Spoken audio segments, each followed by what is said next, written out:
just because there's more questions, I'll own everybody than. And I put a copy on everybody's. Yes. Right? Carol, did I give you one? Thank you. Oh, I know it doesn't matter. I mean, I know what it looks like, so it's okay. Did I give you that? Yes. But I didn't say it. No.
Make her run for it, Carolyn. Make her run for it.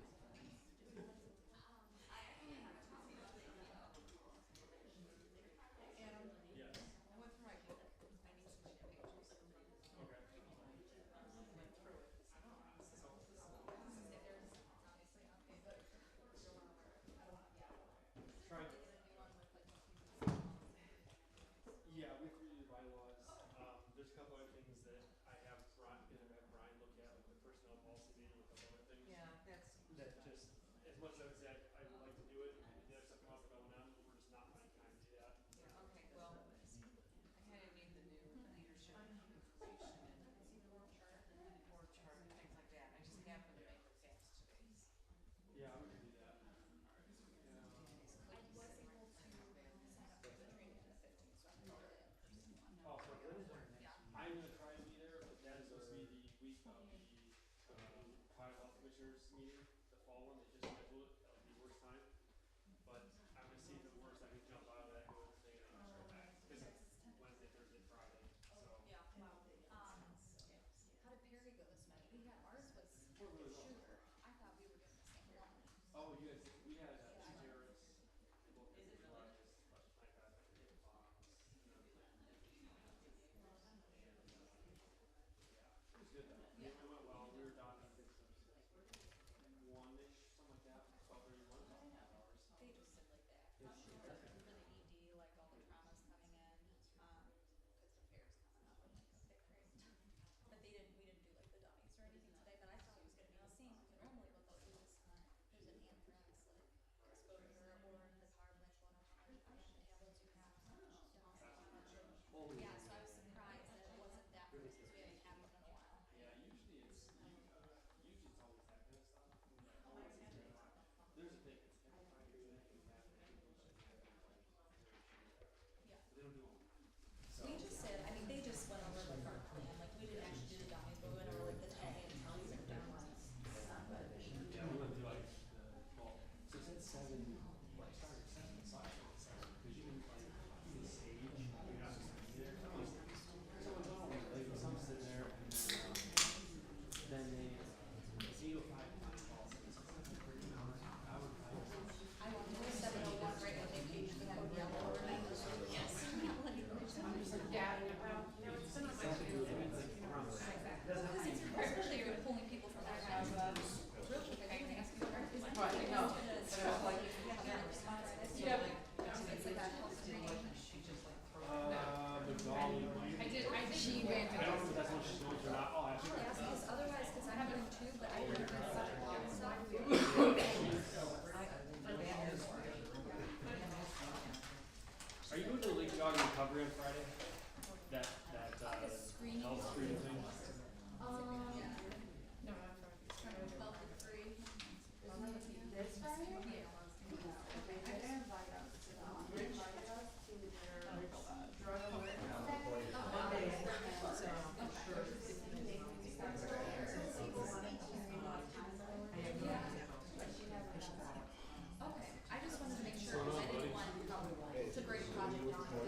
Please stand for the Pledge of Allegiance in the corner.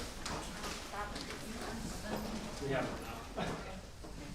I pledge allegiance to the flag of the United States of America and to the republic for which it stands, one nation, under God, indivisible, with liberty and justice for all. Okay.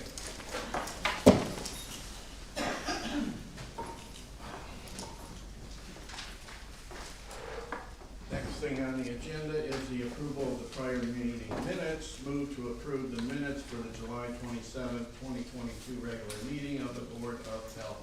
Do I have a motion? But one second. I did include the August 8th meeting in your packet as well, but I forgot to put it on the agenda for the special meeting. Okay.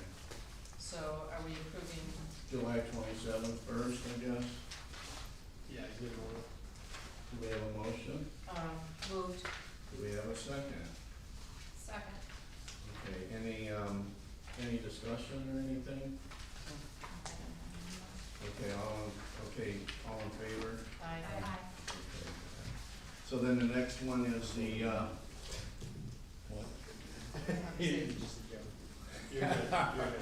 Okay, and the next, is the minutes from August 8th special meeting. So do we have a motion to approve those minutes as presented? Moved. Do we have a second? Second. Okay. Any discussion? Yes. So it says I seconded the motion for executive session, but I was not present at the meeting. So I'm guessing it was, Ms. Roman, so. Oh, yeah. But definitely wasn't there. Okay, well, I can't remember if I did or I didn't. Well, it's just You would've been Mrs. there. Jones moved to adjourn, and then I'm guessing Rich wouldn't have seconded, so it must have It's been on you. the three, yeah. I'm just by process of elimination. It's a yes for the motion. Right. Yeah. And the other thing is, under the meetings at the bottom, the regular Board of Health meeting Wednesday, August 24th should be the new address and still show Center Street. So I think with those corrections, can we move forward and approve it? So, With amendments. okay. So can we approve the minutes for, with the amendments as presented? Do you need a motion? We said motion, second, Second. so all in favor? Aye. So that passes. Did you get all that? Mm-hmm. Awesome. Okay, thank you. Okay. So the next thing is, information, session, environmental health division update. Mr. Larker's not, or we're gonna skip that and go to, We're actually going to do the two presentations. The first one will be the website, development presentation. That'd be, Mr. Rios. Right. And the website is, template is behind all of you on the two big TVs. Yes. We don't have a TV in front of you, so you'll have to slightly tilt your head backwards. I put some copies for you guys there, so just you can take a look. My name is Magali Rios. I'm one of the health educators here, and I do the Safe Communities Coordinator. This is our new website that we're gonna be moving forward. This is just a little screenshot. It's a little sneak peek of what we have been working with Company 119. The goal of this website has been to do something more user-friendly compared to our website, and something clean, something that the public is gonna be able to go in there and find what they're looking for without having to click everywhere. So as you can tell, we have search bars. We have two different ones that we're gonna be able to use keywords. So easy to find, easy links to either environmental health or population health. We're also gonna have like an events page that we don't have right now. So if there's something that I'm participating in the community, I definitely want you guys to know about it. Like, oh, okay, Geauga Public Health is going to be attending this event. That's something that we don't do right now, but we love to do it in the future. As you can tell, we're going to be moving forward with a different logo, which is the public health logo. And our colors are clean colors. They're similar to the accreditation logo, which is something that still needs to be added there. This is not the final result. This is just kind of getting a feel of what the fonts, the colors, the contrasts, and everything. So that's pretty much it. So lastly, it is the software that we're familiar with, so that's gonna make everything easier. If we need to update something, it will be easier instead of jumping through so many hoops like we're doing right now. So if the public can find something, this is gonna be easier for us to fix. And this is based on a WordPress site, which is Mhm. kind of the common practice nowadays. Our other one was a custom built one. So this is gonna help us. So if Magali wants to make changes or someone else, we can make those in the house, not have to worry about finding someone else to make the changes or not being able to update things properly. It's very user friendly, kind of status quo nowadays. Yeah. Looks good. So that's it. As for my safe communities and community events, I wanted you guys to update you guys on what I have been doing. It's been a busy summer for me. I have been participating in a lot of community events. I have done like the caveman crawl. We provided free blood pressure checks. We provided some snacks for the runners. I have been participating in a lot of the Chardon city events. We just did like National Night Out with the Rocking with Resources Fair, which is a new leaf program that they put up. And the people are really excited and happy to see us out in the community. I always get that feedback, like, oh, we're glad that you guys are here sharing what you guys have to offer at the health department. Our latest event for the safe communities was our kickoff event. So that's to kick off a campaign for safe communities was the Drive Sober or Get Sober. That was in collaboration with Chardon Police Department and Highway Patrol. They're always there to support us and support this grant. Moving forward, our next event is going to be a car seat distribution, which I also run that program. If you guys are not familiar with that program, we provide car seats for families in need who qualify for the program. Obviously, they have to meet the requirements, which is pretty much like WIC requirements. So if anybody needs a car seat or you guys know of anybody that needs a car seat, send them my way. We can help them. So we're gonna be doing that September 10th at the Plaza by Tractor Supply. I believe it's the Maple Leaf Plaza. So that's gonna be coming out on our Facebook page, on our website. And then my last update is our current grant year for safe communities is going to end September 31st or 30th, but we're gonna start next grant year. So I look forward to collaborating with the community and the schools and just being all there. So that's all what I have. Awesome. Thank you. Thank you for that. I would just like to say that in my years serving on this board, I've been after us to upgrade our website for at least 4 years that I know of, and I was really impressed. I was on it last week, and I was very surprised to find all the information that's on it is current and up to date. Previously, I think we had minutes on there from not 1990, but maybe like 2019, and it just seemed like we were always way behind. And so I'm very impressed, and I want to thank you personally for staying on top of that, and also I think with the help of the directors as well, and Adam for getting this in order. And I'm looking forward for the new website. Hopefully us old timers will be able to maneuver a lot easier than previously. And when do we expect it to be done? We don't have a rollout date just yet. We're still working on condensing the pages. So right now there are, do you remember how many pages there were? It was. There's around 90 pages that need to be implemented to the new software. Company 119 is going to implement 10 for us, and the rest will be for me and the team to learn on how to implement the rest of that information. But it's a lot of, if we send something to them, it has to be approved by ADP before we move forward to the next stage. So have we been, Rich indicated that he's been on it, have we done full testing? Have we had a number of people do testing on it? The On the website? website? It's just a shell right now. It's not even accessible to anybody. The current website he was mentioning is more up to date now than what it was before. Just getting the information out. Okay. On the old website, Okay, because it was always way behind. And right. Yeah, we put, Magali's now overseeing the website and social media type things, so she's been helping out with that. The other thing is some of the stuff on the current website is just not useful at all in today's day and age. So filtering that out and just not having pages, just have pages. So if we don't need it, don't have it. It's too much to update. Right.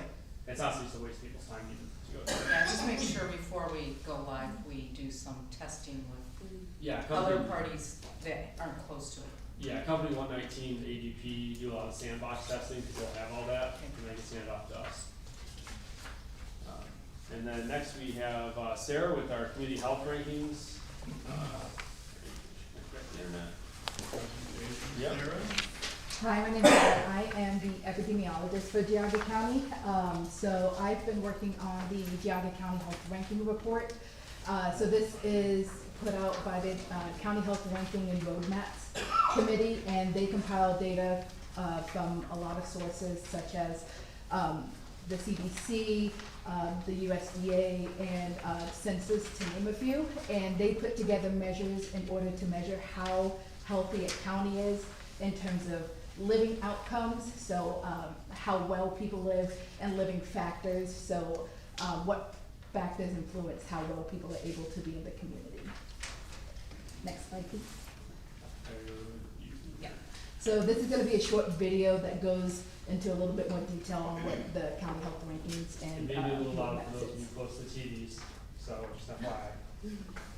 We all have a role to play in shaping our community's health. There are so many factors that influence how long we live and how well we live. Think of all the things that affect our health. Sure, we could all eat better, move more, and make sure we get our annual checkups. But there's more to it than that. The quality of our homes, the safety of our neighborhoods, and our chance of a good education all influence health in the short and long term. But how can we understand how all these things fit together? Meet the County Health Rankings Model. The model illustrates a broad vision for health. The model shows us that policies and programs play an important role in influencing the health factors that, in turn, shape the community's health outcomes. That means not just how long we live, but also how well we live. Health is complex. The County Health Rankings Model helps us see all the factors that impact health and understand where we can take action so everyone thrives. Visit countyhealthrankings.org to get started.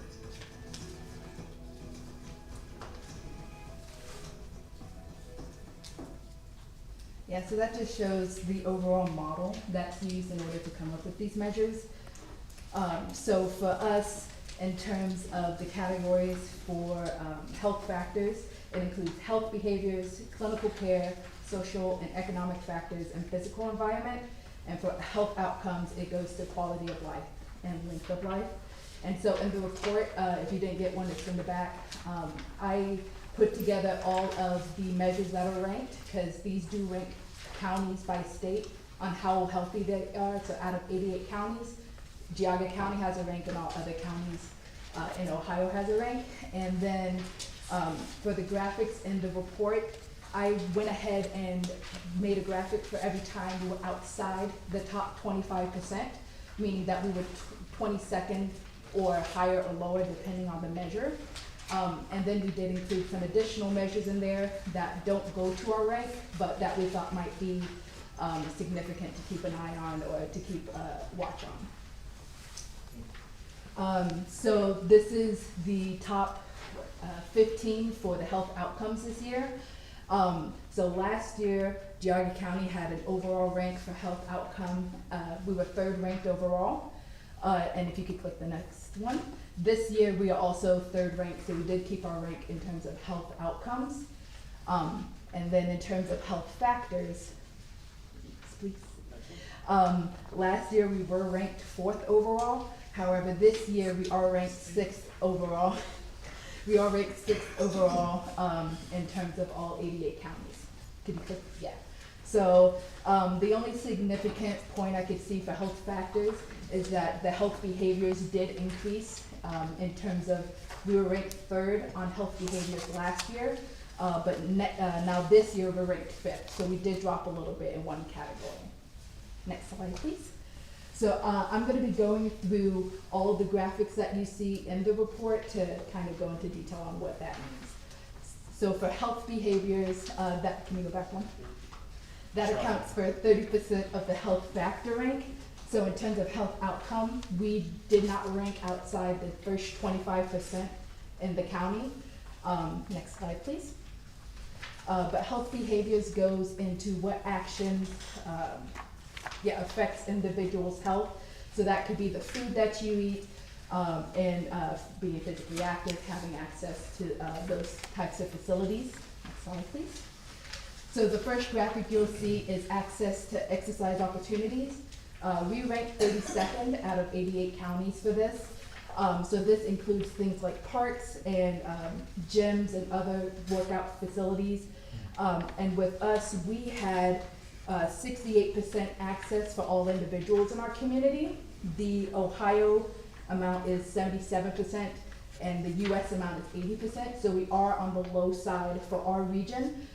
So if you see, I've included the amounts for counties that touch us, like Trumbull County, Ashtabula, Lake, Cuyahoga, Portage, and Summit County. So we are one of the lowest percentages for this measure. Next. Good, sir. Do you want to mention how they determine like how close something is to you?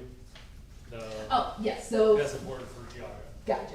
So for the parks, they took that as anyone that resides within a census block of 0.5 miles of a park, and then for recreational facilities, they took that as for rural census block that is within 3 miles of a park. So it depends on where people are living and how close they are to those workout facilities. So generally, the more rural you are, the harder this is to be. Yes.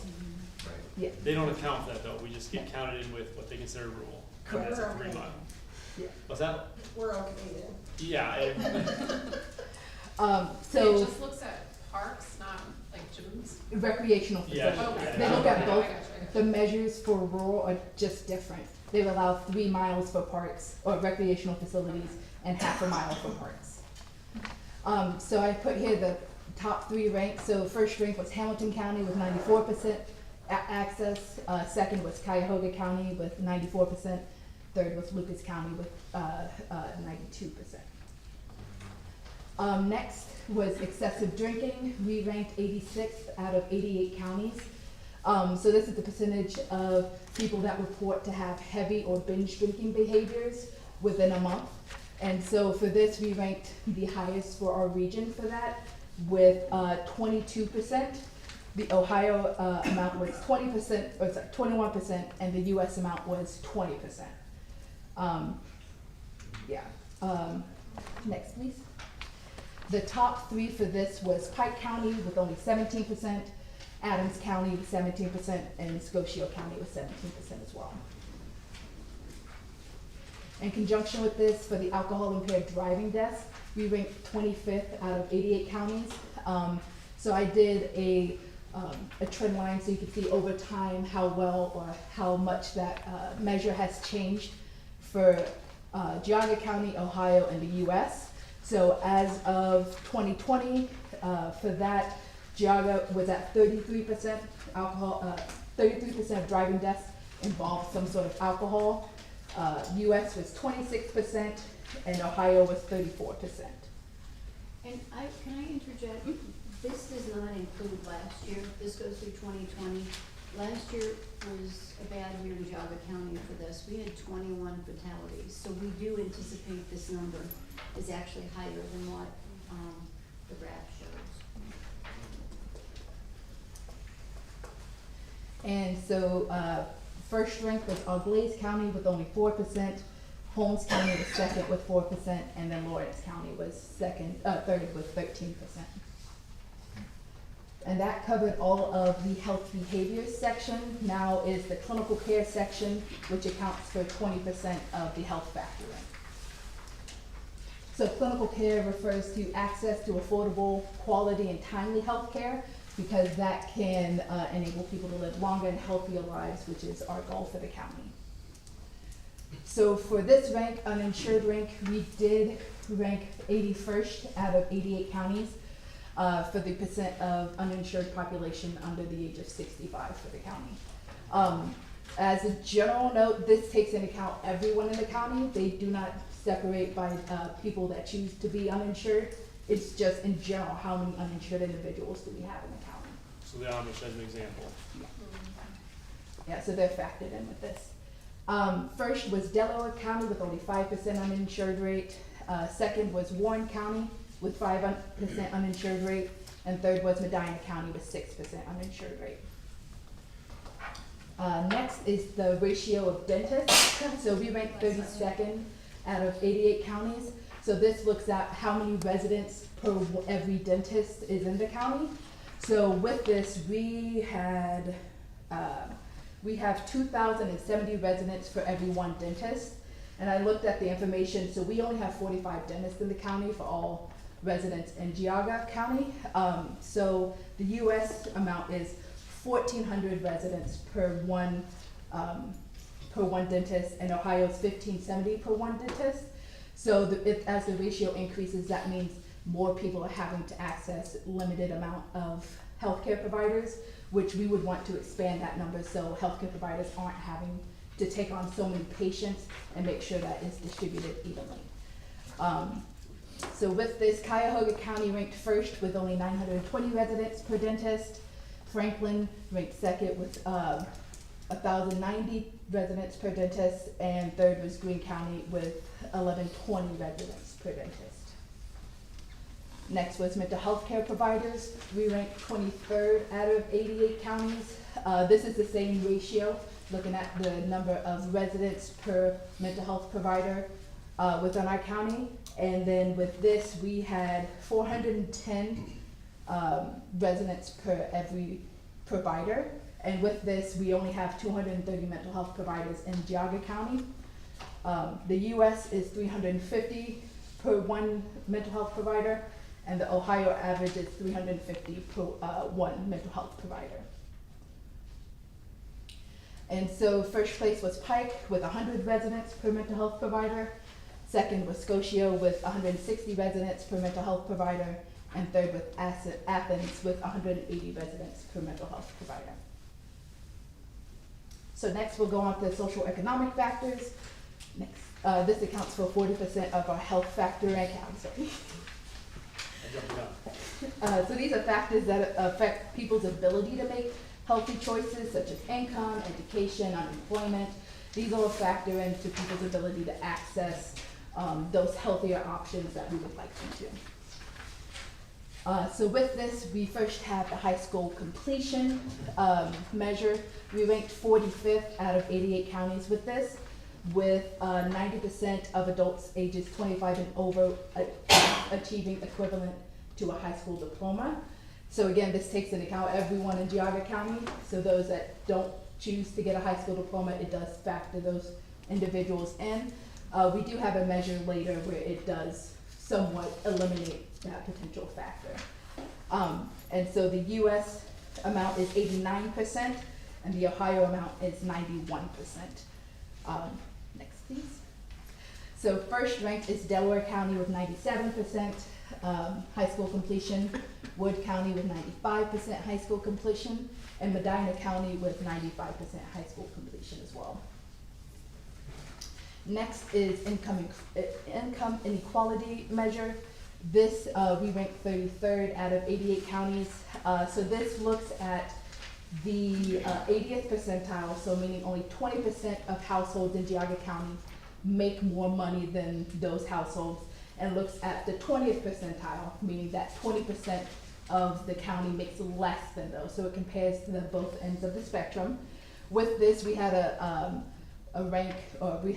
measure of 4, so that is the ratio between those two differences. We are actually the lowest in our region for this. The US is 4.9, so it's quite high, and then Ohio in general is 4.6. So while we did rank the lowest in our region, next please. First was Morrow County with 3.2, Madison County with 3.3, and third was Henry County with 3.3. Next is social associations. We ranked 65th out of 88 counties. So this looks at the number of membership associations that are in the county per every 10,000 residents in the county. And so for us, we had 9.6 associations per every 10,000 residents. So that we had a total of 90 associations for that year. And we, when looking at the US, that's 9.2 associations per every 10,000, and then Ohio in general tends to have a high number with 10.9 associations per every 10,000 residents. But in comparison to the top three, Wyandotte has 19.3 associations, Jefferson has 18.8 associations per 10,000, and Ashland County has 18.7 associations per every 10,000 population. Next, we'll look at physical environment. So this accounts for 10% of the health factor rank. So this, next slide please, includes things like the water you drink, the air you breathe, and other things that can affect your health that comes from the outside environment. So this is another time graph that looks over the air pollution over time. We ranked 60th out of 88 counties. Our final value for the year, for that year was 9.2 average density for air pollution, meaning that we do have a large amount of air pollution for Geauga County. The US amount was 8.1 and Ohio amount was 9. But if we look at the top three, Lawrence County has 6.4 average density, Athens has 6.9 average density, and Lake also has 7.0 average density. So we are quite high for our region.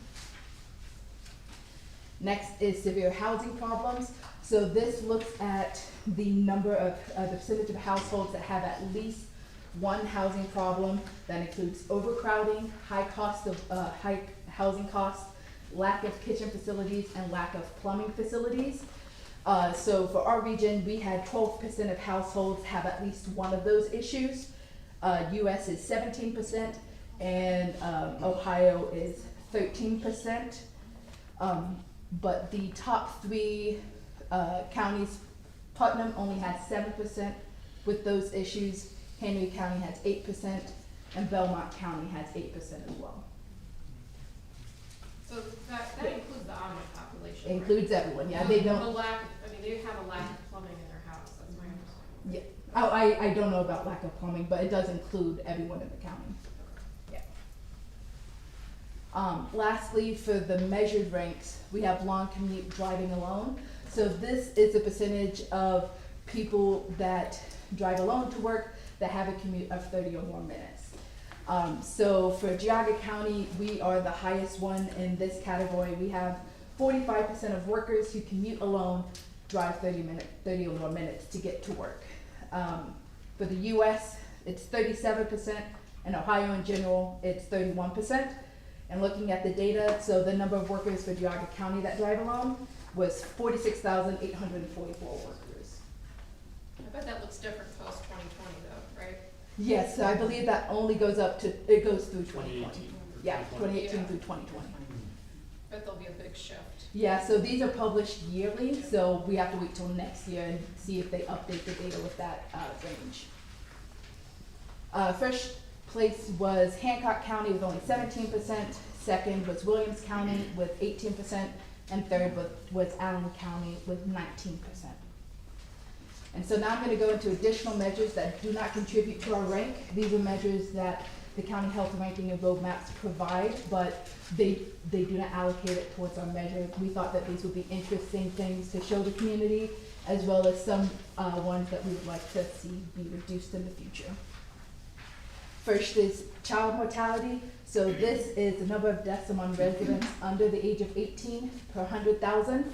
So for Geauga, we had that rate was 40. For Ohio in general, it is 60. So we have the second lowest in our region.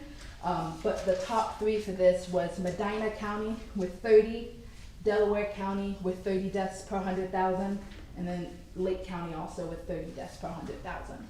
And so what that looks like for us is the number of deaths that accounts for that 40. we had 36 deaths for residents under the age of 18 for that time span. Next measure is infant mortality. We ranked third out of 88 counties. So for this is the number of infant deaths within 1 year per 1,000 live births. And with this, we have a rate of 4, and then Ohio has a rate of 7, and then the top 3 is Medina with 3, Delaware with 3 deaths per 100,000, and Geauga, us, with 4 deaths per 100,000. What that looks like is for us, for that time span, we had 25 infant deaths for that time period. Next is frequent mental distress. So this is the percentage of adults reporting 14 or more days of mental distress within a month. So for us, we had 15%, so we are the lowest in our region. That's why we ranked 6th overall with the 88 counties. The Ohio percent is 17%. Our top 3 contenders were Delaware with 13%. Thank you. Warren County with 14%, and Franklin County with 15%. So next, so this one separates uninsured adults to uninsured children. So for uninsured adults, those younger than the age of 65, we ranked 75th out of 88 counties for this measure. We ranked, we had a percentage of 10% of adults under 65 without health insurance. The Ohio amount is 9%. The top 3 counties were Delaware County with 5%. Sorry, his response to the executive. Delaware County with 5%, Warren County with 6%, and Medina County with 6%. And what that means for us is during that time span, we had 5,400 people, adults without health insurance in Geauga County. Next is uninsured children. So we are the highest for our region, which is 85th out of 88 counties. For this, we had 9% of children in Geauga County under the age of 19 without insurance. Ohio's percent is 5%. And then for the top 3, Summit County, Mahoning County, and Cuyahoga County, all 3 have 4% uninsured rates. And so for us, that amount within that time period was 2,029 uninsured children. So for drug overdose deaths, for this measure, they did have 6 counties that don't report this measure, but we still ranked 4th out of the remaining 82 counties that do have that measure. So we do rank the lowest for our region with 12 drug poisoning deaths per 100,000. And then the Ohio amount is 38, and our amount is 17 deaths per 100,000. The top 3 are Mercer County with 8, Holmes County with 8, and Delaware County with 15. And so for that time period, that means the number of overdoses we had was 47 for that time span. So for motor vehicle crash deaths, so these are a number of motor vehicle crash deaths per 100,000. We ranked 14th out of 88 counties. For this measure, we are tied for 2nd highest in our region. We even beat Cuyahoga County and Lake County in this measure, which is significant because they have a larger portion of a population than we do. So we're outpacing them for the amount of motor vehicle deaths than they are. So for this measure, we had 9 crash deaths per 100,000. Ohio had 10 crash deaths per 100,000. And the top 3 were Delaware County with 6, Cuyahoga County with 7 crash deaths per 100,000, and Lake County with 7 crash deaths per 100,000. And so the amount of crash deaths that we had for that time period was 60 motor vehicle crash deaths. Next is high school graduation. This is different than the high school completion measure we saw earlier. This takes into account only those who have started 9th grade and then the 4 years that they took to finish school. So in terms of those that do not enter high school, it does not take them into account. So from 9th grade to 12th grade. So for this, we had 94% of the 9th grade cohort actually graduate within 4 years. So we ranked high with 83rd out of 88 counties, so meaning that we're one of the top counties that have that graduation rate.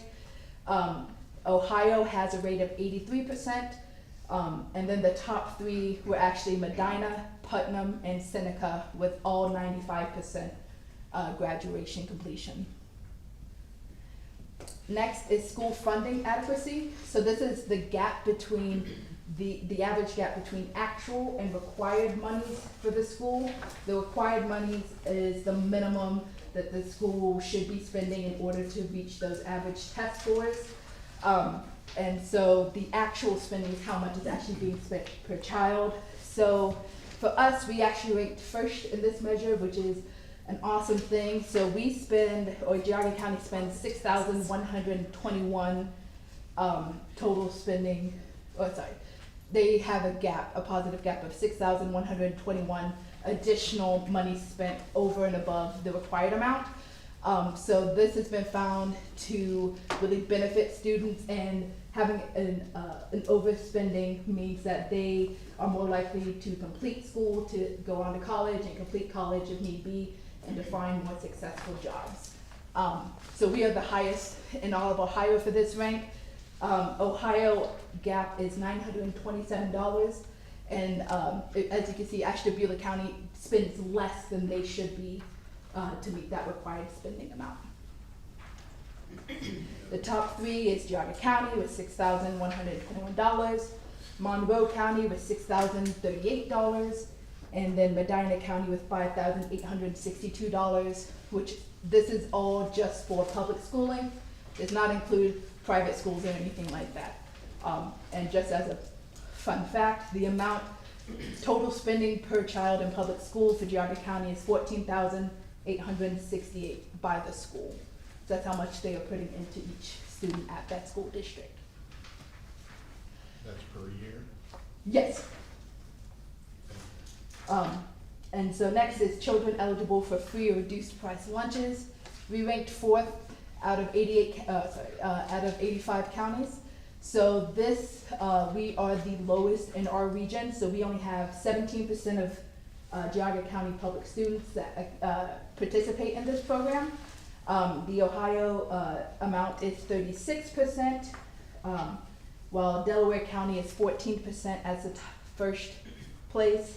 Warren County is 16% with second, and Union County is 16% with second. Next we have suicide, so the number of deaths due to suicide per 100,000 population. With this, we ranked 29th out of 87 counties. So we have had, during that time span, 14 deaths per 100,000 due to suicide. Ohio had 15 deaths per 100,000. And then for the top three, they had 6 deaths per 100,000 for Holmes County. Van Wert with second place was 8 deaths per 100,000, and Fayette was third place with also 8 deaths per 100,000 as well.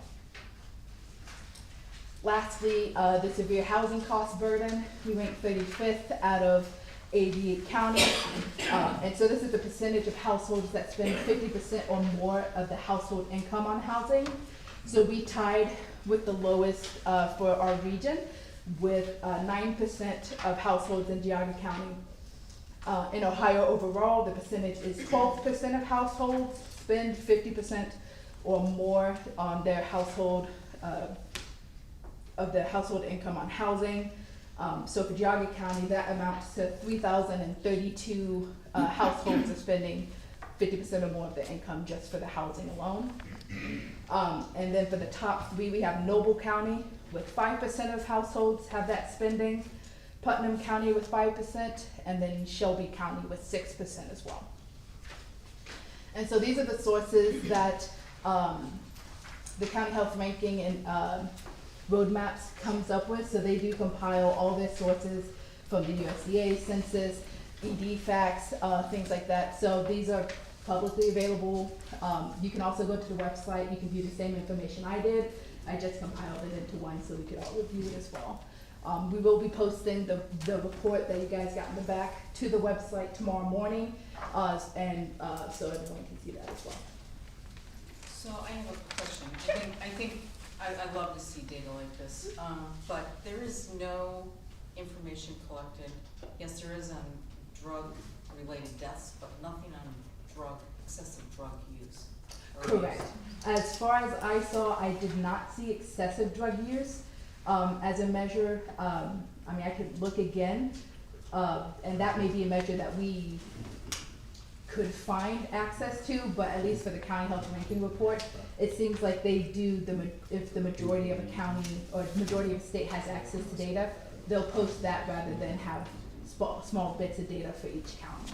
That essentially may be hard to report to, just the excessive drug use, because unless they're showing up for a specific reason, whether they're seeking treatment or they have an overdose, it would be hard to collect unless it was self-reported. I'm wondering how they figure out the alcohol then. Right. So that's with the behavioral, so that's with the BRSS, so that's conducted by the CDC.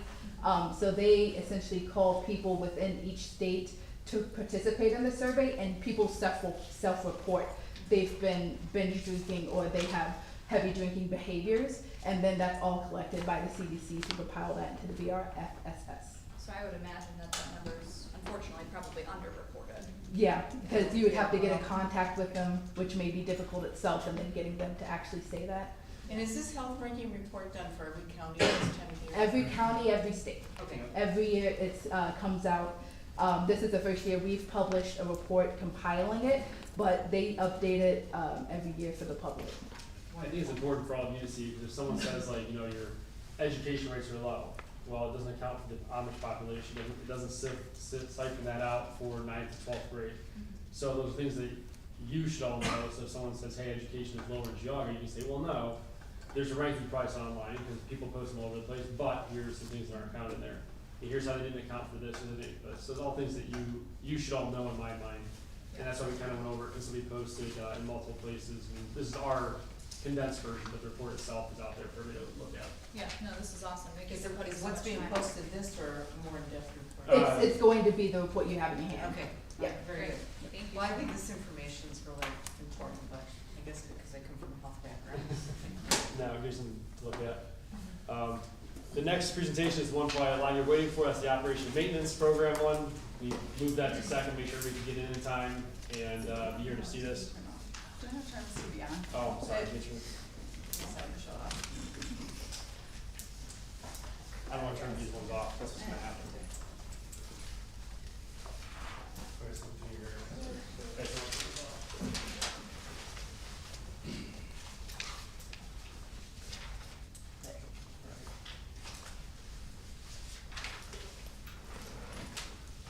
That should go away in a second. This is the first time these TVs are getting used, so there's a little bit of test and go here. Alright, I'm Ashley Winters. I just joined the team back in May. I was raised in Geauga County. I went to Western Ohio, went to school, and then stayed out there and worked for 2 different health departments. One health department had an established O&M program, and the other one just got started. So I have a little bit of background with both. So I'm going to start with our mission. Geauga Public Health is dedicated to improving health by monitoring, educating, and promoting community and public health services in a sustainable way in Geauga County. So that's really important with the O&M program that we're creating. So the background with law and regulations. In 2015, the state changed their guidance requiring us to have an operation and maintenance permitting program. So these are kind of the main rules that we have to follow. So the first one, the Board of Health shall develop a program for the administration of O&M management for sewage treatment systems, and then the other one is for groundwater, and system owner education in compliance with Division A7 of Section 3718.02 of the Revised Code and this chapter. So that basically says that we have to develop a program. Basically, in 2015, we should have started this program. The next one is the requirements for the homeowner. So no person shall operate a sewage treatment system, and then the other one is for the groundwater, without an approved and valid operation permit from the Board of Health. You guys know the next one? So why is this permitting program so important? Different types of systems require specialized maintenance that may get neglected by homeowners. Neglecting maintenance for these systems can cause them to fail sooner, cause public health nuisance, and possibly contaminate groundwater. Just a couple different examples, Berkshire Estates, and we have more information on them. Do you want to talk about that? Yeah, so Berkshire Estates, the county's actually, the commissioner's been very helpful with that one. But in essence, the EPA came in and said that they did not, their septic systems were failing, and they required them all to go to sewers. And Mr. Lennon, actually one of our county commissioners, is back there. He's taken a vested interest in the county, obviously. And they've been working with them to tie them into sewers, which is a big thing, especially when some people had septic systems just go in 5 or 10 years ago. That are then being told, crush them, fill them in, now tie into a sewer. Especially when they don't want to tie into a sewer, potentially. All those things cause problems for the homeowners. It causes undue hardships, obviously, at times when the financial costs come in. The county's been exceedingly helpful, I think, with them, with helping them tie in, with helping recover costs when they can. But it's one of those things that those systems were failing. They were in the ground and failing, and they found out when the EPA came in and said you have too many failing, which becomes a problem for everybody in that area. Send it back off the.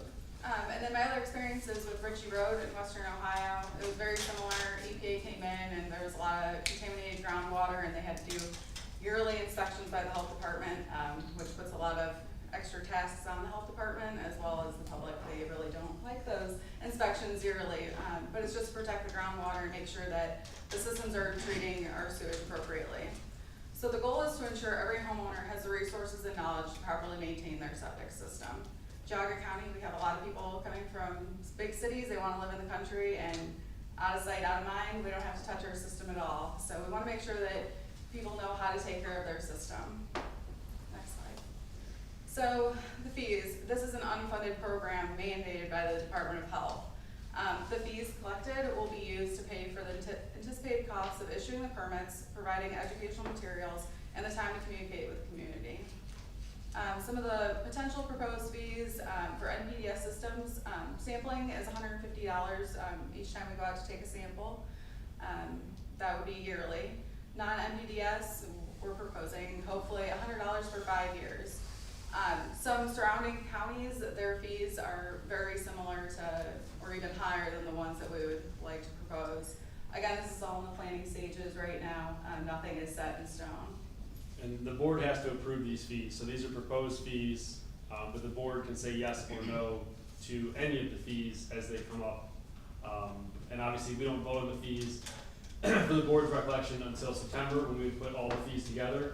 We then have 3 fee readings to be September, October, November. They got to be in place with the county and with our team in December, and then roll out in January.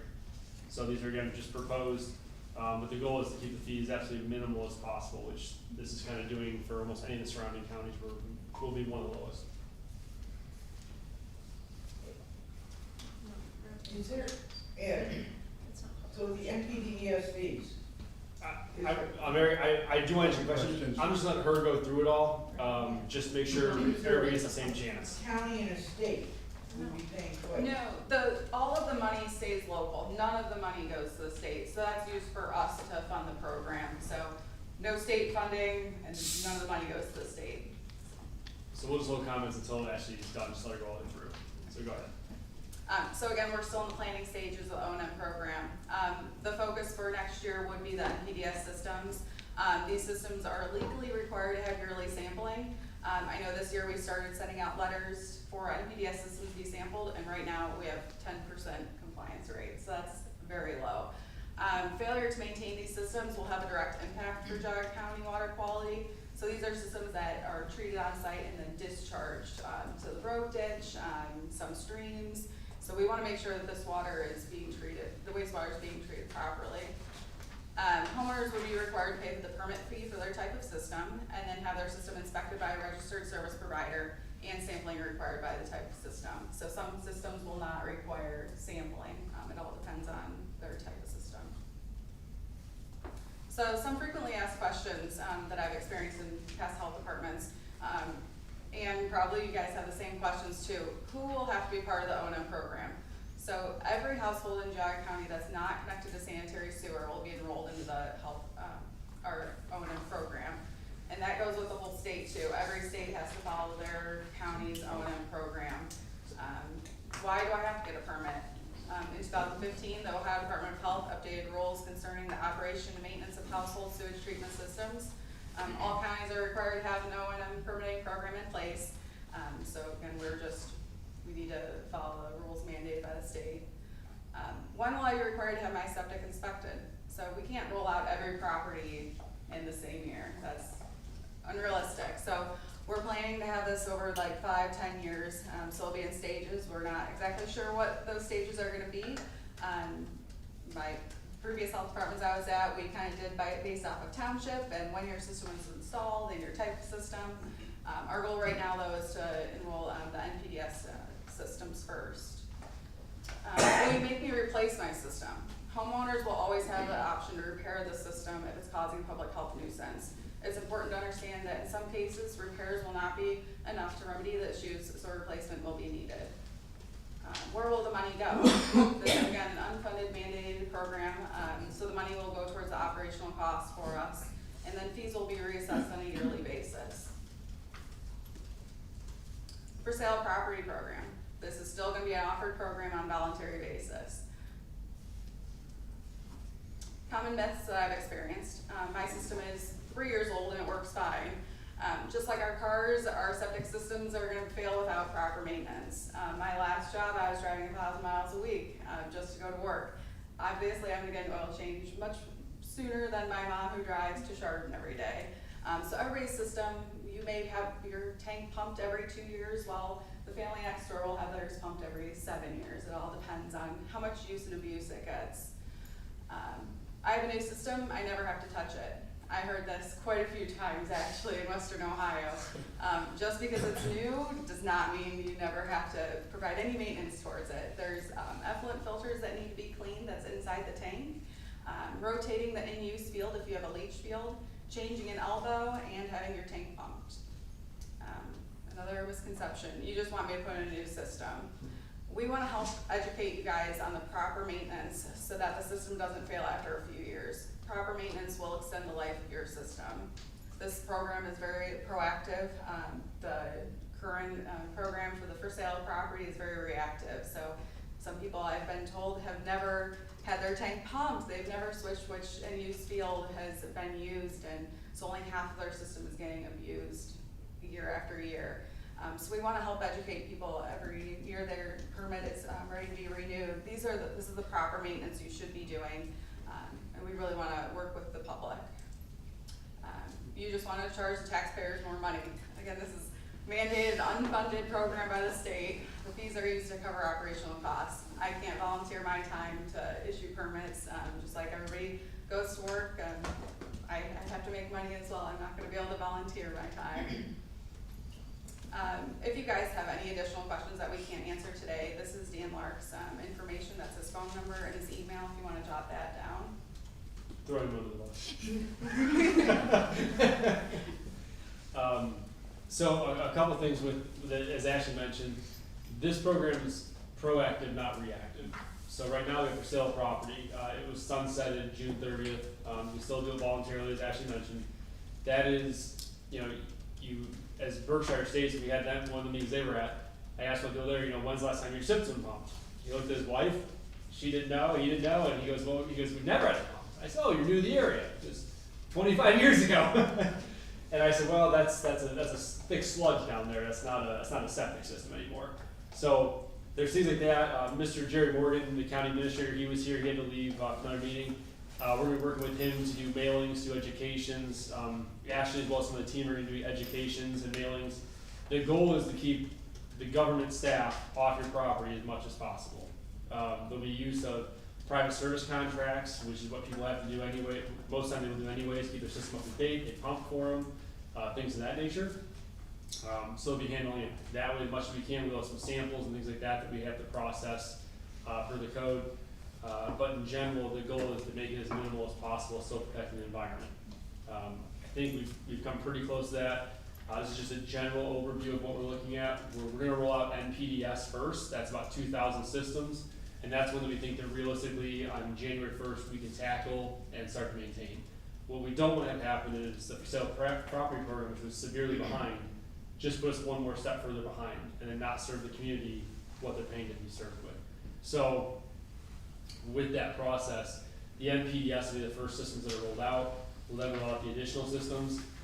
We don't have an exact count of how many septics are in the county. Obviously, someone might put one in legally, someone might put one in before the paperwork processing. Due to that, we're assuming there's between 30 and 40,000 systems in the county.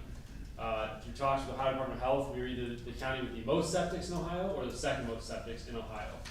If you use Lake as a litmus test, that one there is already at 7-year mark for rollout, if I remember correctly, and it's only about 10 or 12,000 systems.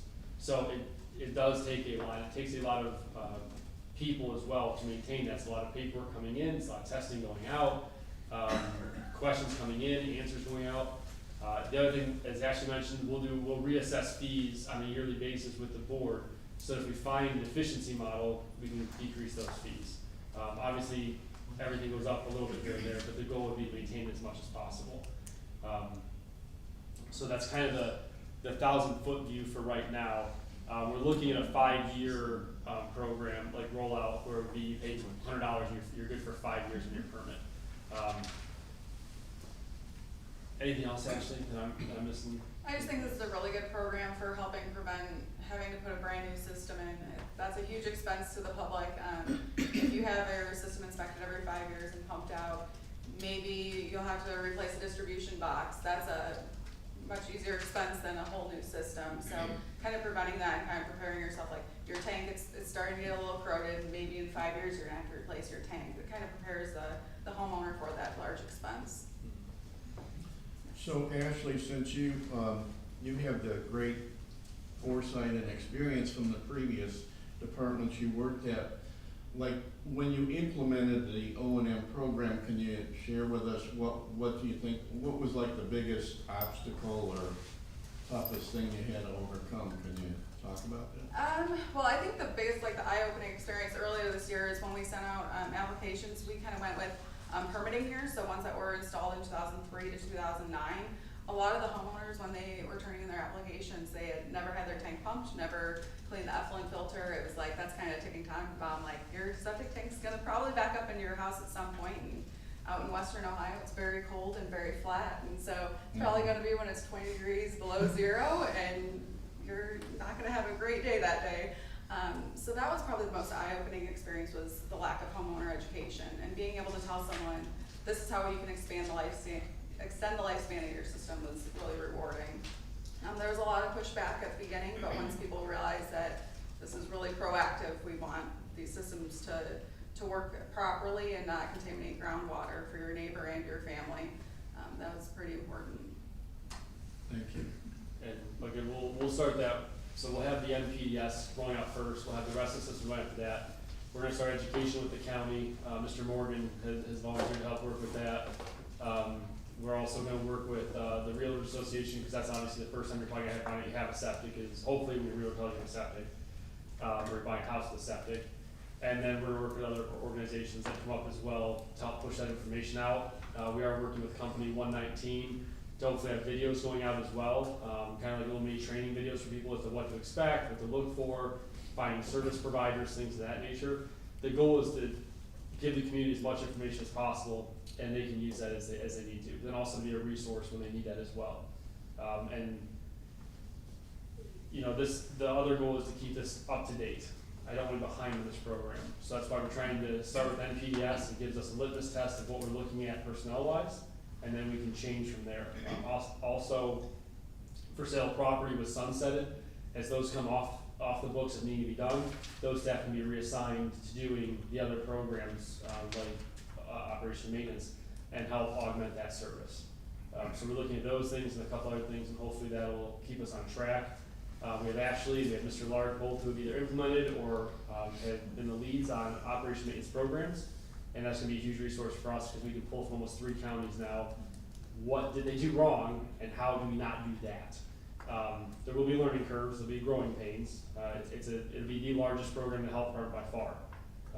But the goal is with staff like Ashley and Mr. Lard, we can roll this out and do it in an efficient, cost-effective, and understanding way for the public, so they're not put in a bad spot. It's gonna get muddy at times. There's gonna be a lot of change.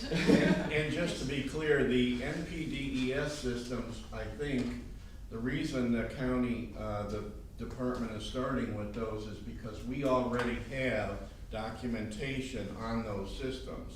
The other, whatever, 35 or 40,000, however many there are in the county, some of those systems, there may be zero paperwork on those. So at least starting with NPDES, we already have documentation on that, and that should hopefully, Yeah, these systems Get too us- are discharging, so it's going off lot, so it's Mhm. not that the water is being treated on site through the ground. So if the NPDS system is not properly functioning, like if the UV light isn't working or the aerator isn't working, it could be directly discharging sewage into the streams, creeks, and that it has a big impact on our water. There's gonna be a Mr. lot. Commissioner. Yes, and along with that, I would just suggest also, we know where, some of the, tough spots are in this county that are similar to what happened in Berkshire Heights. You know, and what the EPA has identified is those small lot, you know, lots of homes in a tight area on, you know, 1 or 1.5 acres. So I would suggest, or my thought would be to, you know, put a lot of attention into those areas immediately. And our hope is also that, the goal will be, talking with Jerry and the commissioners to do a presentation for them as well. Mr. Lennon was gracious enough to come out tonight and hear it from this perspective, but obviously, the goal is communication, because they might not hear it from us, they may hear it from the commissioners, they may hear it from, you know, some other community act, some groups, might be, water or someone like that. So use that as much as we can and work together instead of being in silos, and that way we can help the community understand what's going on, to the best of our ability. And then, lost my train of thought, there was something I was gonna mention that we talked about, yeah, I'll figure out later. There was something I else. have a question.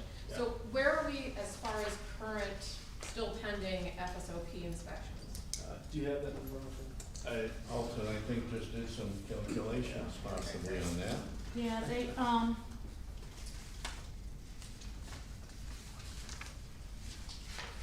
so in your report, you saw I kind of laid out what actually goes into looking that up, or researching those properties that still need, that are still need for sale property in evaluation, taken care of.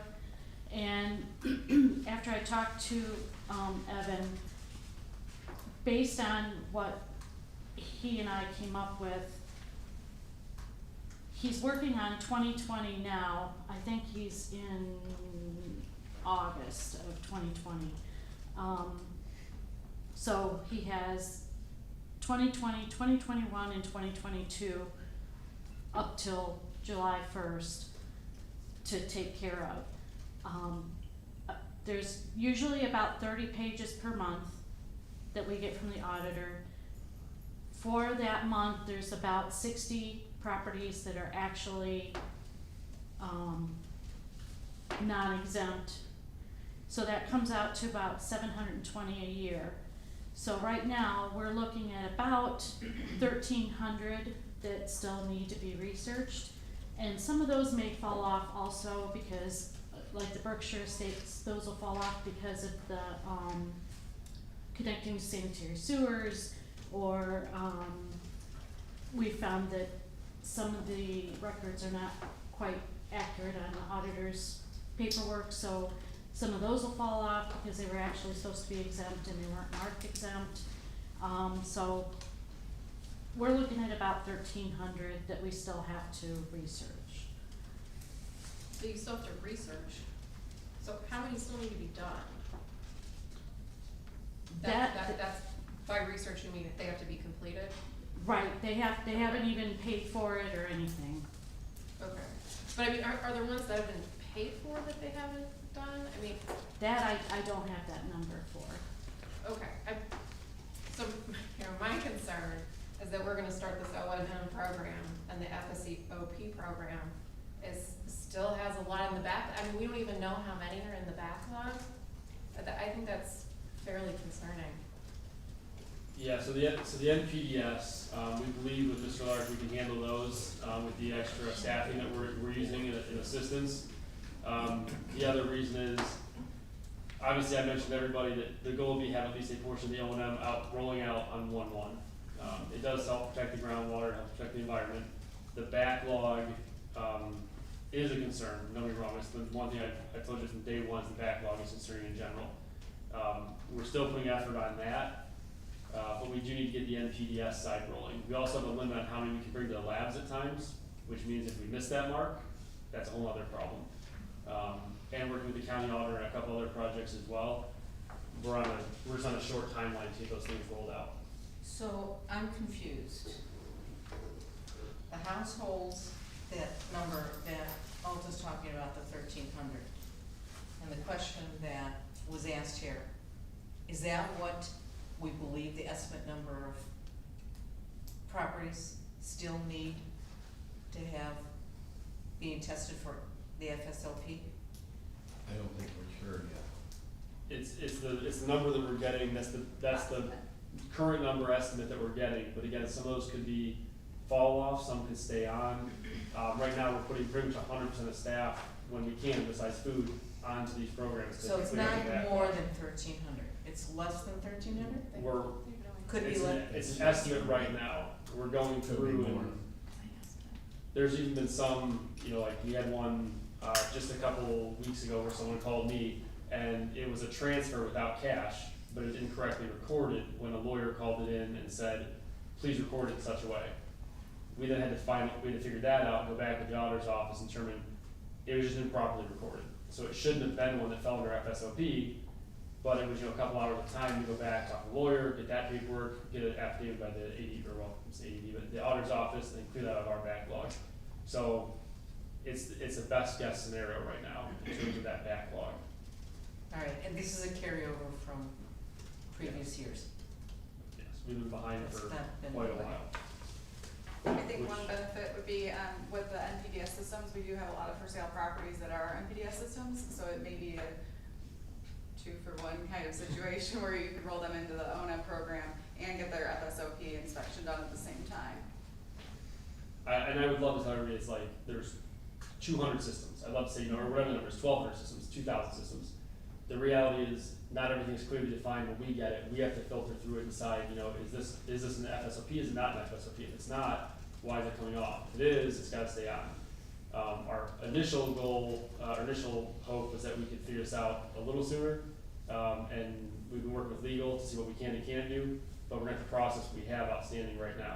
We sunsetted the rest, so it should be minimal adding. We haven't had a ton, I think I've had, 2 in the last 3 weeks. right, Somebody so. paid for them. So that staff, instead of doing those new ones, is doing the ones that are in arrears. Mr. Larkin and Ashley are gearing up for the NPDS, which we'll use staff for that as well.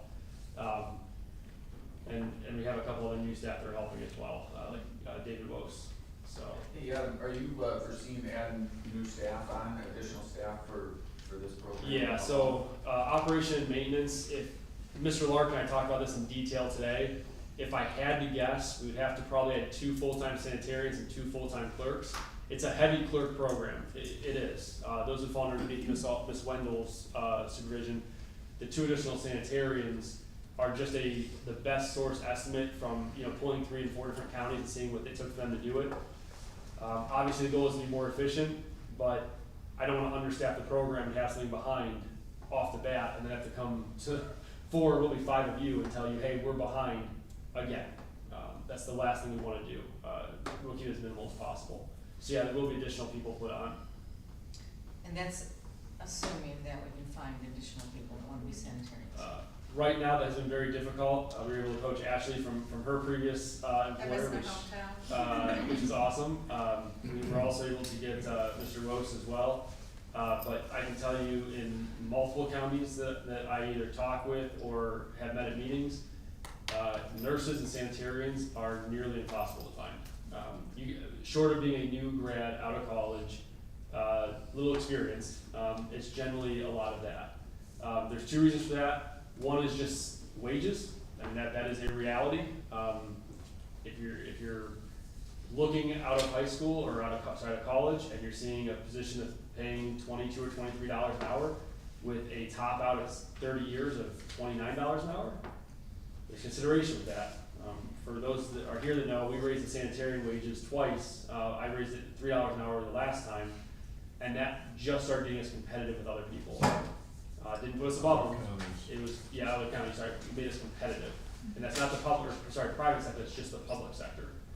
So there's things like that that should have changed. OPERS, those know what OPERS is, that has changed significantly and drained a lot of the perks to being a government employee in terms of retirement. And a lot of people would say, hey, I'm willing to take a lower pay rate as long as my retirement's a whole lot better. That has mostly been gutted. Some of the other small things that come up have been gone as well. The one good thing we do have going for us, at least in my opinion, is we are in a brand new building. So that is lucrative when someone comes in and sees a brand new building, which thank you to commissioners and for having us in here. But those all play a role as well. So that, we're looking at some other additional non-financial perks that we can help people with. But we're seeing more and more other counties are offering college tuition reimbursement. They're offering training reimbursement, things that we do not do. And not that we never can. There's a lot that goes into thinking about that stuff. You don't just roll that out overnight, given how that has to function. So, yeah, I mean, there's definitely gonna be some additions. Finding the people is gonna be the hard part. Absolutely, no doubt. I think you're gonna see a lot of people vying for very few positions in the near future. Similar to nursing, honestly. So I have another question. So even though we are implementing an O&M program and we're doing everything we can not to get people, not to charge people twice, there could be a situation where you have an O&M program for MPDES, but the property sold prior to the end of the for sale of property, so they would be subject to two fees together. Yeah. Is that sound right or not? That's something we'll probably, part of the buddy situation that we'll have to reassess. In my past health departments, we ran into the same thing where someone had an inspection done by the health department, and then Yes. we rolled out the O&M program. We kind of incorporated that last inspection, so maybe within so many months, that might be good to incorporate, especially it being the first year for the program. Also in my last health department, we rolled it out in the middle of the year, and it was a little strange, but then people got 5.5 years for their permit, so maybe that's something we can look into. Again, we're still in the planning stages of it. Yeah, and Mr. Lark and I'll be looking at that, because that's something we've worked with some of the people that say come in with FSOP issues. We've tried to work with them. There was an issue I think that you were all aware of where one of the systems itself was consistently failing. We worked with them so they weren't paying multiple fees that were already just paid a year or two before that. We would look into that same thing as if there's a way that we can do some kind of a workaround with the public. I mean, the goal here is not to screw anybody over, it's not to, have a get-rich-quick scheme. This is to help them and to just protect the environment. And to prolong the life of their septic, which I think is one of the biggest things. As Ashley and Mr. Lark and I talked about, you theoretically will get a ROI on this. You're gonna have return on investment because your system should last longer, which means you're getting more on that investment than what it could be, so. And this maintenance is maintenance that should be done anyway, with having your system pumped and having the service providers help with those inspections will take the workload off of us. And because we do it in phases, it won't be, here's 30,000 systems that need to be inspected, it'll be a gradual increase for them. And really, hopefully keeping the EPA from forcing us to start sewer. Exactly. We'll keep on our backyard. EPA out of it. Yeah, that is one thing when the EPA is involved, we have very little say in that as we found Berkshire States. They trump us on everything. When they come in, for the most part, and I'm paraphrasing, but there's not much we can do once we get to that point in life. The goal is not to get there and protect them. As Mr. Lennon mentioned, there are communities that we're all aware of that probably are acre, half-acre lots, acre-and-a-half lots, that they're gonna be very tough because of putting a septic on that lot. That's gonna take some doing, but also maybe they went from a summer house, and they're meant to be a summer house, to a full-time house, and that system was not upgraded. It was not a larger tank for a full-time, house with 4 kids and 2 adults. There's just a lot of ignorance around what we need to do. Yeah, and that's where, like with Ash's help, Mr. Lark, that's where education's gonna be key, using Magali and. Yeah. Sarah, whatever, everybody, whoever. The website. But I mean, there videos. are gonna be people that are just gonna push back and say, I haven't done anything, why do I have to start now? And we have to let people know that our water is very much at stake here. And their pocketbook is at stake too. but that's why they're gonna sit there and say, no, I don't wanna do this, and we have to say, sorry, you moved to the country, you're on this type of system, you have a responsibility. And it's helping educate the homeowners too. There's a ton of different types of systems, and just Right. because you had one type your whole life and then you move and you may have a different type, so helping people understand the importance for them and the environment. And I did remember, as I mentioned when Ashley was talking, was part of our goal is also to be, working with the Amish bishops and the Amish, so they understand that, cause obviously, you know, the low hanging fruit with most things is use social media, because that's gonna impact the majority of people that you can, or most people with shares like that. That is not gonna impact the same way. So working with them education wise to push that out, we'll be doing that as well, so. Alright, Ashley, thank you. Any questions from the audience? That's gonna be up to the board, it's not like. I would like to, we have so much more, and I would like to hold comments. Okay, Save it for public comment. okay, Save it for public public. comment, okay. Yeah. All right, so, what's next? Administration, update? Also, Alta. Okay, sorry, lost my, Yes, we go if you want. did you have any questions about the, report I submitted? Yeah, hold on a minute, I think I did. I have a comment, while Lynn is looking. So it says to date, one clerk issued 196 permits, and the other clerk, issued 44 permits. So I guess my question is, number one, are we overworking one, or is the other one underworking, or is this the same time period, I guess? is my question. And that was down mine, it's like, what type of permits is the 196 that's versus the other one? So, that was 44 septic permits, and that would be new or replacement. And the 196 permits was for semi-public. Semi-public, those are renewed annually, and this is renewal time. So those will start falling off in the next month or so. And then they'll just be maybe one or two after that. But that's why there's such a difference. The septic permits, that's our regular day-to-day work. The semi-public that's seasonal, so it's only gonna come once a year. It's kinda like renewing the food licenses. Okay, so is the amount of work for septic and semi-public the same? Yes, because there is so much more that goes into just issuing a septic permit. So are people cross-trained? We are working towards cross-training. I have two very new employees.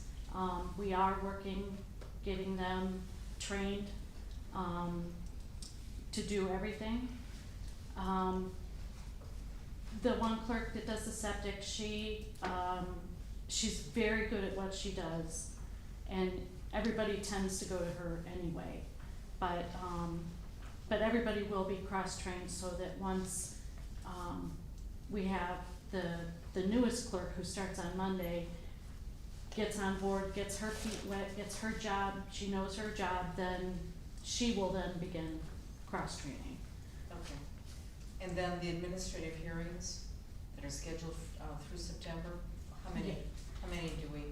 So, Evan puts on, he sends letters to 25 to 30 residents who have not complied, and they do them twice a month. All right, so there's roughly, potentially 30 people that have to come to the administrative hearing. Yeah. Has that Well, number been 50 to 60 a month. 50 to 60 a month? Is that number growing or coming down? That's about all they can handle in one day. So, that has stayed steady. But All right, so once that means we have a lot of people not complying in the Mhm. county. But then again, they get the letter saying they're scheduled for an administrative hearing, and we're getting a lot of contact for that, and people are actually sending, I think the one I got today was, one that was supposed to have been on an administrative hearing, and they paid for it, and we'll get them scheduled. Okay. I know we talked about the administrative hearings probably 18, year and a half ago or whatever, Mhm. and, They're still working on it, so, and there's quite a few. Well, I think like Ashley said, only 10% complied with, you know, so, I mean, expired and promises. not real good. The goal is to stay out of the prosecutor's office, because what we end up doing is taking it to the prosecutor's office, and then working through that with the judges and the courts. It takes forever. I mean, Mr. Lark spent a ton of time in court. It's not productive. I mean, it is productive, but it's not productive in terms of the things that he need done here, so. That's why I believe the O&M program rolling it out is necessary, but it's gonna be another, people don't wanna be compliant. In general, Well, people don't wanna be compliant. Yeah, I was gonna ask, so what's gonna happen with OMM? Are we bringing people to the prosecutor's office for a $150 fee? Is that the If plan? they are non-compliant, based on, we're trying to figure out how we're gonna do the fee, Yeah. there is a possibility that, we can Could go attach to it taxes. through tax assessment, and the And reason why it's a that better will save. idea, the better idea, why it's better is because what that does is it allows us not to hire 2 additional clerks more than likely, Yeah. which saves, I mean, let's say an average person is, with benefits, 60,000 a year, that's 120,000 more of those fees have to absorb every year. Yeah. So the goal would not be that. Now, if they're non-compliant in terms of they're like, I'm not gonna get tested, I'm not going to do it, Right. that's a prosecutor issue, yes, we'd have to roll into that. Now, the hope is with generally lower costs, generally less us on their property, that's gonna go over better versus, you know, nobody wants, I don't want the health department on my property for my septic, I mean, I don't even want them out there, so the goal is keep the, let the private sector do what they do it at a better rate, and we can handle that.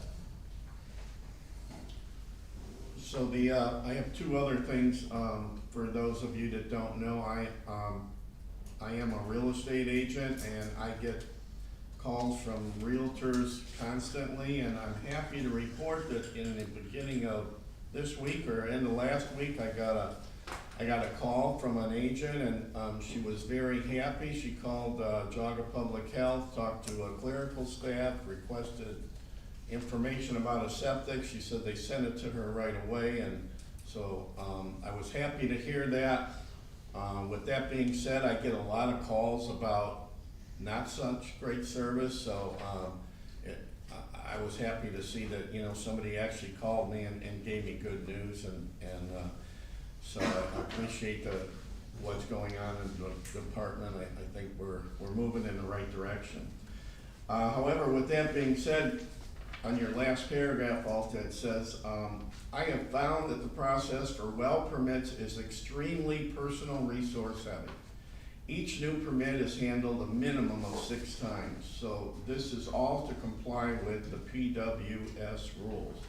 So I appreciate you pointing that out. So my next question is there a solution? Can we fix this? Can we become more efficient? And I don't mean to throw this on you, but I guess I'm throwing it on you. So, there's not a lot we can do, only because it does require all those steps.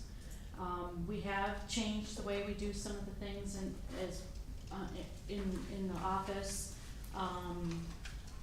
made it easier to see what needs done. So if you get a blue folder in your inbox, you know that that's private water, and that you have to do something with that. We have streamlined it a bit so that,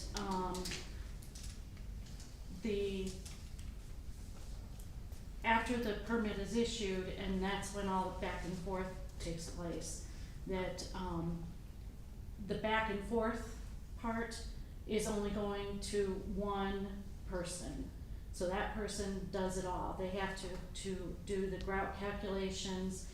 That person takes the water sample, that person approves the actual completion of the well, once the water sample comes back, acceptable. So all those back and forths are being done by one person with a backup. So if he's on vacation, I can give it to somebody else, and then it gets processed very quickly.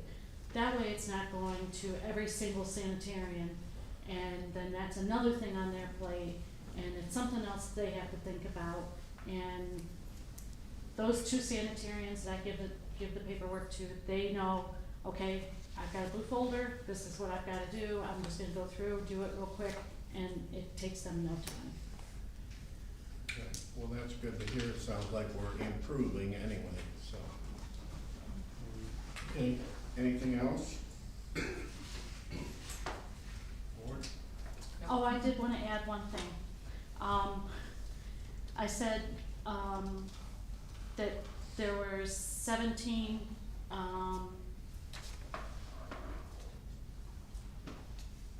let's see, number of well permits has declined a bit, with only 4 being issued for August. Well, after I did this report, I issued 12 permits, so. So you caught up. Yes, I caught up. Okay. All right, so fine. Do you wanna jump back to, Carol can mention, the current status of monkeypox, which is minimal, but nonetheless. Oh, I'm sorry. Well, I do wanna mention There's the presentation. a correction, on page 2 of my report with the, COVID-19 vaccination rate, target analysis by age group, that 5 to 11 age group, I think I have like 228%, it's 28%. So, just, I wanted to, that was pointed out, so I wanted it out. Oh, yeah. I see Carolyn looking at me. And I have a question about that chart too. So, Like, who are these parents? I wanna talk to them immediately. so the percent vaccinated, the 28% is of the 2653, or it was 2,653 kids vaccinated? Okay, so we need 2,653 kids to be vaccinated to reach that 80% Got that it, the okay. state's looking at Okay, so, all right, thanks. by their calculation. So, there's a couple things I wanted to add. Monkeypox, Adam and I talked about that as of today. For those that are interested, we have 139 cases currently in Ohio, 15,909 confirmed cases in the US. That's confirmed, that's not those that may be probable or, the positivity rate is 23%. So the number of positive specimens out of the total number of specimens received for monkeypox testing is 23%. Case demographics, cases are mainly those ages 26 to 40 years old is mainly where the age group's falling. And then the symptoms, I know we've talked about that before, rash, tiredness, fever, chills, headache, diarrhea, sometimes bloody diarrhea. We've gotten a little bit of calls on those. Another one is the E. coli outbreak that we've seen to been getting calls on.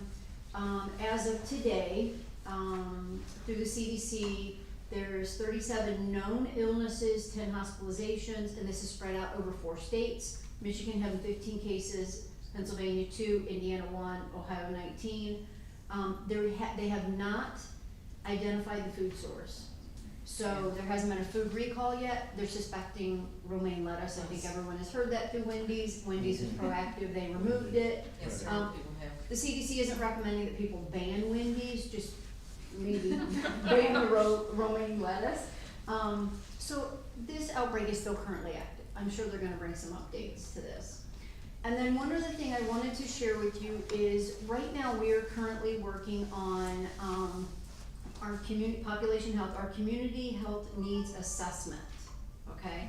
So we are working, this is in collaboration with University Hospital and then a consulting group called Conduit. And we turned, for this, we did 3 focus groups. We included Chagrin Falls Park, then we did like a Parkinson's support group, that was through the Department on Aging, and then a Hispanic focus group. And then, so the focus groups, we conducted them, they provide quantitative or community input to identify strengths and needs of resources within Geauga County. And then we did 5 key informant interviews. And those groups were League of Women Voters, Kent State Geauga, United Way, Geauga Metro Housing Authority, and then Geauga Department on Aging. So these were conducted with community partners and resources in order to provide firsthand knowledge and perspective about Geauga County. So now that we've collected this data, in September we're gonna do the data analysis and synthesis is gonna happen.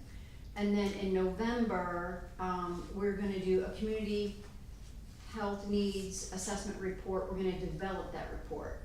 Our goal is to, in January of 2023, present that report to the board. That's our goal. So that's the timeline for that. Okay. Can I go back? You may, yes ma'am. COVID, 566 cases, is that this year? Is this 2022 or is this, what time period is that? Let me find the report. It's on the bottom of page 2. Dashboard 550. This is for the month. Yeah, I was gonna say. This is for the 7, month. 14, This is for the month. 16. For the state Oh, of all Ohio. right. And we had one death in it, okay, never mind then. And obviously, the main thing we're monitoring for that is actual hospitalizations and actual deaths. Right. All right, finance. Okay, can we move on to finance? So, I guess this will be it. Yeah, any questions on the report? There's not a whole, I mean, there's not a whole lot in there, honestly. Hold on. Yeah, could you talk to the legal fees we had this month, which seemed, I mean, I know some of this is confidential, but whatever you could say publicly. So, we have had a interest in public records requests recently. Up until now, I've processed them myself. I personally don't have the time. The last one that we had cost $22,000 to process. The current ones that are in progress that you're all aware of will probably cost upwards of $10,000 to $20,000 each. So those are all things that, as Carol actually and I had a conversation recently, we are putting a hold on a nursing staff member because that money, if it continues, which I can't guarantee will or won't, it has to come from somewhere. And we don't budget for that normally. We budget very $5,000 to $6,000 here and there. It's usually for like taking someone to court for a septic. I mean, 99% of the time it's gonna be that. Maybe a dog bite here and there, but it's almost always gonna be that. Cloning phones as an example, you know, we have varying rates between anywhere up to $4,000 or $5,000 for a tablet or a phone or a computer. It varies on the device, it varies on who we're going through. Legal has to go through it and redact things. One of the ones we had recently, actually it was a while ago, but we just finished it, was for pretty much any email that had the word or dealt with COVID test kits. That was 12,000 emails that had to go through. It is not cheap to have someone with a legal background go through 12,000 emails. And how much did that cost? About 22,000 roughly. That is So not- just so everyone knows, I mean, this is our tax dollars at work, but in public records request, I mean, everybody has a right to request them, but just so everybody knows, this is coming out of our budget. So it's, you know, I understand, you know, we all wanna be transparent, we wanna give whatever information we can, but, it's just getting expensive, The numbers very are growing. expensive. And hence, that's why we Numbers can't growing. hire an extra nurse, or, you know, sanitarians are hard to come by, but, you know, we have to be able to justify it in our budget as well, so. And what is the requirement for the public request? How soon do we have to provide the information? It's a reasonable time frame. Obviously, it's dependent on the request, because, you know, if generally my rule of thumb is if someone requests something from me that I have on hand, I send it to them. If there's no question about redaction, if there's even a slight question about redaction, I send it to legal for review, because obviously I'm not a lawyer, and I don't wanna make a bold assumption on something and be completely wrong and then put us in jeopardy legally, or fiscally for that matter. So, there are ones in the past, I've done them myself. The reality was, I did those on the weekends, I did them at night. With O&M and other things, I don't have the time to do them, and I haven't probably since last year. So we put that onto a legal firm. We did renegotiate that contract to bring those rates down. They're very willing to help us with that. But that is a reality of a consistent thing. I believe there's gonna be a PO coming through that we're gonna increase the legal fees line by $50,000. Because more than likely, if things continue, we will spend in excess of $100,000 this year on legal fees for that. Okay, and the reason I asked that is I made a public records request to the city of Cleveland. Mm-hmm. There's no statutory period though. And it was 4 months ago. Yeah. And all it says in the file is it's in progress, and I am asking only for a human resource record. I'm not asking for anything else. So that's why I'm trying to wrap my head around. So I started, before it was a requirement by the state, we didn't know it was gonna be a requirement, I started in Lake County a log. So every time a public records request comes in, we log it as a request coming in. We then log when it goes to legal, we log when it comes back from legal, and then when it goes out. And the goal from the beginning for me was, and you attach the document. In essence, you link to the document on a secure server that says, here's what went out. The goal was, if someone asks for a single document, I want to see your fees. That should not take 2 weeks. It shouldn't take 2 days. I mean, it might take 2 days if it's like 4:30, but that's something that we can easily say, hey, it's on the physical drive. I can drag that down at 7 o'clock at night and send it out. And there's no chance of it being a HIPAA document or of a redaction document. Almost zero chance it ever occurred. When there's emails, the last one's 12,000. The current one is, I think 5,000 plus emails was another one, and then the one that I'm giving over tonight on a jump drive is probably in excess of a couple thousand emails minimum. It takes time to do those things, but my goal in Lake County when the auditor of state actually went to a STAR program where they gave you like a star rating to show that you're actively trying to do those things, we got the top star rating. We started that here as well before the auditors rolled it out, and we didn't get the top star rating, but we're well on track to get the top star rating this year, hopefully. So I still want to send those out, but the reality is there's just not enough of us at this point. And with Mr. Lark focusing on NPDS, and honestly he's in court a lot, more than I'm comfortable with. He's in court a lot with those things, and Mrs. Stronero and the things we're trying to roll out with the website and stuff. We don't have enough people. But I can't justify hiring a person either, because what if those stop January 1st of next year? Random date, they stop. What am I gonna do with someone on staff when I need a nurse or I need a sanitarian and instead I've got a paralegal or something, whatever, insert wherever that position would be. But that will be a thing coming to all of you, or you'll be made aware of, is there's a lot of expenses coming up very quickly. Can I make a motion we never send emails again? We both know I can't. No more emails. We both know Actually, we're millennials, we don't talk. I can't live by that statement. No more emails. I need to, Sorry, Mary. I'm an elder millennial, but still, technically, Yeah. emails. And for those that don't know, because this is a question I get consistently from the public when someone if I talk to you guys after the meeting or before the meeting or out in the public, the board can't talk about these things prior or after the board unless it's just like two of them chatting.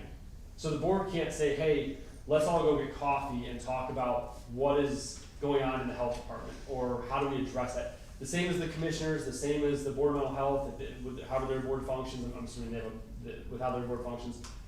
You can't meet outside and say, hey, here's the top 5 problems Adam says occurred. Let's tackle these tonight and help them out with these 5 problems. That doesn't exist. The most I can talk to is 2 board members. So if I have the school guidance is a good example. When we looked at school guidance, I reached out to 2 board members and spoke with 2 board members. I can't do a quorum. I had the authority to sign that guidance, but if hadn't have required the board signing it, we have to wait till the next board meeting and sign it to effect. So those are things that come into play that not everyone understands, that I can't just go pull the 5 of them, well there's 4 right now, but the 5 of them is filled, and say, what do you think, where do you want to go, how do you want me to do this? I can't do that. Not as a group. It would have to be like, if I just happen to talk to one person, and you can't daisy chain. So I can't call Rich and say, hey Rich, now call Ashley, and Ashley call Lynn, and Lynn call Carolyn, and Carolyn call Dr. Cameron, and then go back around again. That's daisy chain. We can't do that either. So I know it seems sometimes like, how did the board not understand, something that I said or Alt said or Carol said or somebody else? They don't get prepped on this stuff. Like I can't prep them. Now I do talk to the board president just so he understands big items that the board, at least the president, should be aware of. Or Ms. Brakey with legal things, because obviously she has that background, or Lynn with health and Ashley with health. But I can't go to them all the time and broach all this. And there's a good reason for that, because obviously you could have nefarious reasons behind the scenes where everyone goes, yeah, we're gonna, cohort together and get this done, not the greatest way. So that's why those rules and laws are in place, but also slows down the process, and that's why we have these meetings. And we have special meetings to do certain things. That's why the fee meetings are so important coming up. Is we can't, if we miss even one of those, we have to have a special board meeting to get our 3 readings in. And those need to be in by November to go into effect, or to be processed by December to replace January. So not everyone sees that. They just assume like, oh, we talk in the background and the board tells me what to do, or tells Dr. Cameron, Dr. Cameron tells them. it doesn't occur that way. I mean, the most I can really do is blind copy all of them to something and say, hey, you should be aware of this that came up. But usually legal's tagging that for a reason, it's a legal issue. So those are all things that come into play that not everyone understands or sees. The same as the commissioners, the same as most public entities. I mean, boards vary on size, but that's a thing that plays a significant role. And my general rule is, even though technically 2 of them could show up to, or 3 of them could show up to the same meeting and not have planned that, I require they all separate as a precaution, or let us know ahead of time if they're going to a meeting. That way we don't have 3 of them show up at the same meeting. Because the optics are they going to a meeting just so they can chat and nobody can see it? So we do that as well, just to have an extra barrier in place, Yes, which I'm sure everyone loves me for. We cannot be efficient at all. Government efficiency, we're But- government efficient. So as far as the public records requests, about how many have we received this year and about how much does that cost us? The ones that went to legal are probably only 3 or 4. Prior to that was me handling them, and those varied from someone just saying, hey, can I have guidance? Yes, or if we went to the prosecutor's office prior to that, now they don't have enough time to process these as well, because everyone's short-staffed, that's the reality of the world today. I couldn't tell you exactly how many we have. I don't always track, like if someone sends an email and says, hey, I want this, and they follow up with something else, I don't track, I don't like list it as 17 of them, I list it as 1, because it's still, I'm not gonna, I'm not gonna milk it, make it look like there's some crazy number for all of you. It's the size that usually is the determining factor. Right. That's the biggest thing, especially when it comes to emails. Again, test kits was mentioned in 12,000 emails. That might just be, hey, we got test kits in today. We still have to pay to have that reviewed and then redacted. Hey, I sent an email to so-and-so, if their name was tagged in it, have to review that. If you have to clone a phone, those are thousands of dollars to clone, then go through and process. Clone an email, or an email, a tablet, a computer, a whatever. Text messages, because those are open. I mean, it's all those things that add up, which is why I prefer to contact via email with everyone's email's easier to delineate from. So. Okay. Yes. I do have a question. I'll get my soapbox. So, I happen to be looking at our Verizon bills. Yes. And granted, they're all about the same every month, but the question is, do we have any better service in this building now? No. The county is working on installing a a cellular repeater. It's not a Wi-Fi repeater, it's actually a cellular repeater. Those will go in the ceilings. I believe it was between 160 and 200 some thousand. There was a quote and there was the actual amount that the county approved, the commissioners. I do go to all the county commissioner meetings, most of them, I should say all, but 99% of my goes probably. They did approve that. ADP, the IT board, they did put up cellular Wi-Fi repeaters. There's little like, they're not in here, but they hang from the little white circles. Those have helped. What we've seen though is sometimes I walk 6 feet in one direction, it cuts the call off. Because I either jump to the next one or maybe the next one's full. I don't know how all IT works. I'm sure they're watching this and just saying I'm butchering this, but there are reasons why. There's a joke that I just pace the parking lot half the day because I make all my calls outside and just walk around the parking lot making calls. They are working on it. AT&T has some service, not fantastic. Verizon is slim to none. As some of you know who have called me, I have dropped calls up to 6 times with a single person. And I said, you know what? I'm going outside. At this point, it's embarrassing to me to, just keep trying over again. So, Okay, yeah. let's hope that problem gets resolved soon. Yes, my understanding is it will be ADP and the county is working on that. It could take a while, though, I heard. No, Maybe a few months. November is at least one date that I heard. I'm not sure if that might be the rollout date, it might be the signed contract date. I don't know that, but I heard November. So you're gonna be asking us for coat and boots? Yeah, absolutely. Absolutely. Any shorts weather pretty soon. So this, Clemens Nelson and Associates retainer, I think I threatened to flip tables at this meeting if this showed up. I'm actually. Thank you, Carolyn. I'm arguing that one with them right now. We ended it in the middle of June, like beginning of June. I'm arguing with them that they should be prorated or off. I'm working on that one. It was, as Rich knows, I did tell him I had an embarrassing faux pas today, and it was that, not faux pas, but I was ready to flip the table at that point. So. I mean, attorneys should not be billing for work they do not do. That's Yeah, against our ethical rules. We had a contract with them where they did just a blanket retainer. Yeah, but they should be providing work. If they're not providing work, they should not be billing. And that's not how that retainer was written, which we've gone away from. Now our current contract is more what I'm used to, and that is if you provide X, you get X. Yeah, I mean, if they're not providing you any service, they cannot bill you. But we disconnected from them, didn't we? We did, yes. You Yeah. send it in writing? We did send it in writing, Did yes. they need like an advance notice or anything? Yes, there was actually, it was supposed to be a year, it's when the year lapses, we got out of that because they agreed we had not used them. So I am fighting that to get reduced to 0, but paying it is unfortunately the better option to avoid a late fee or otherwise, but we are arguing that with them.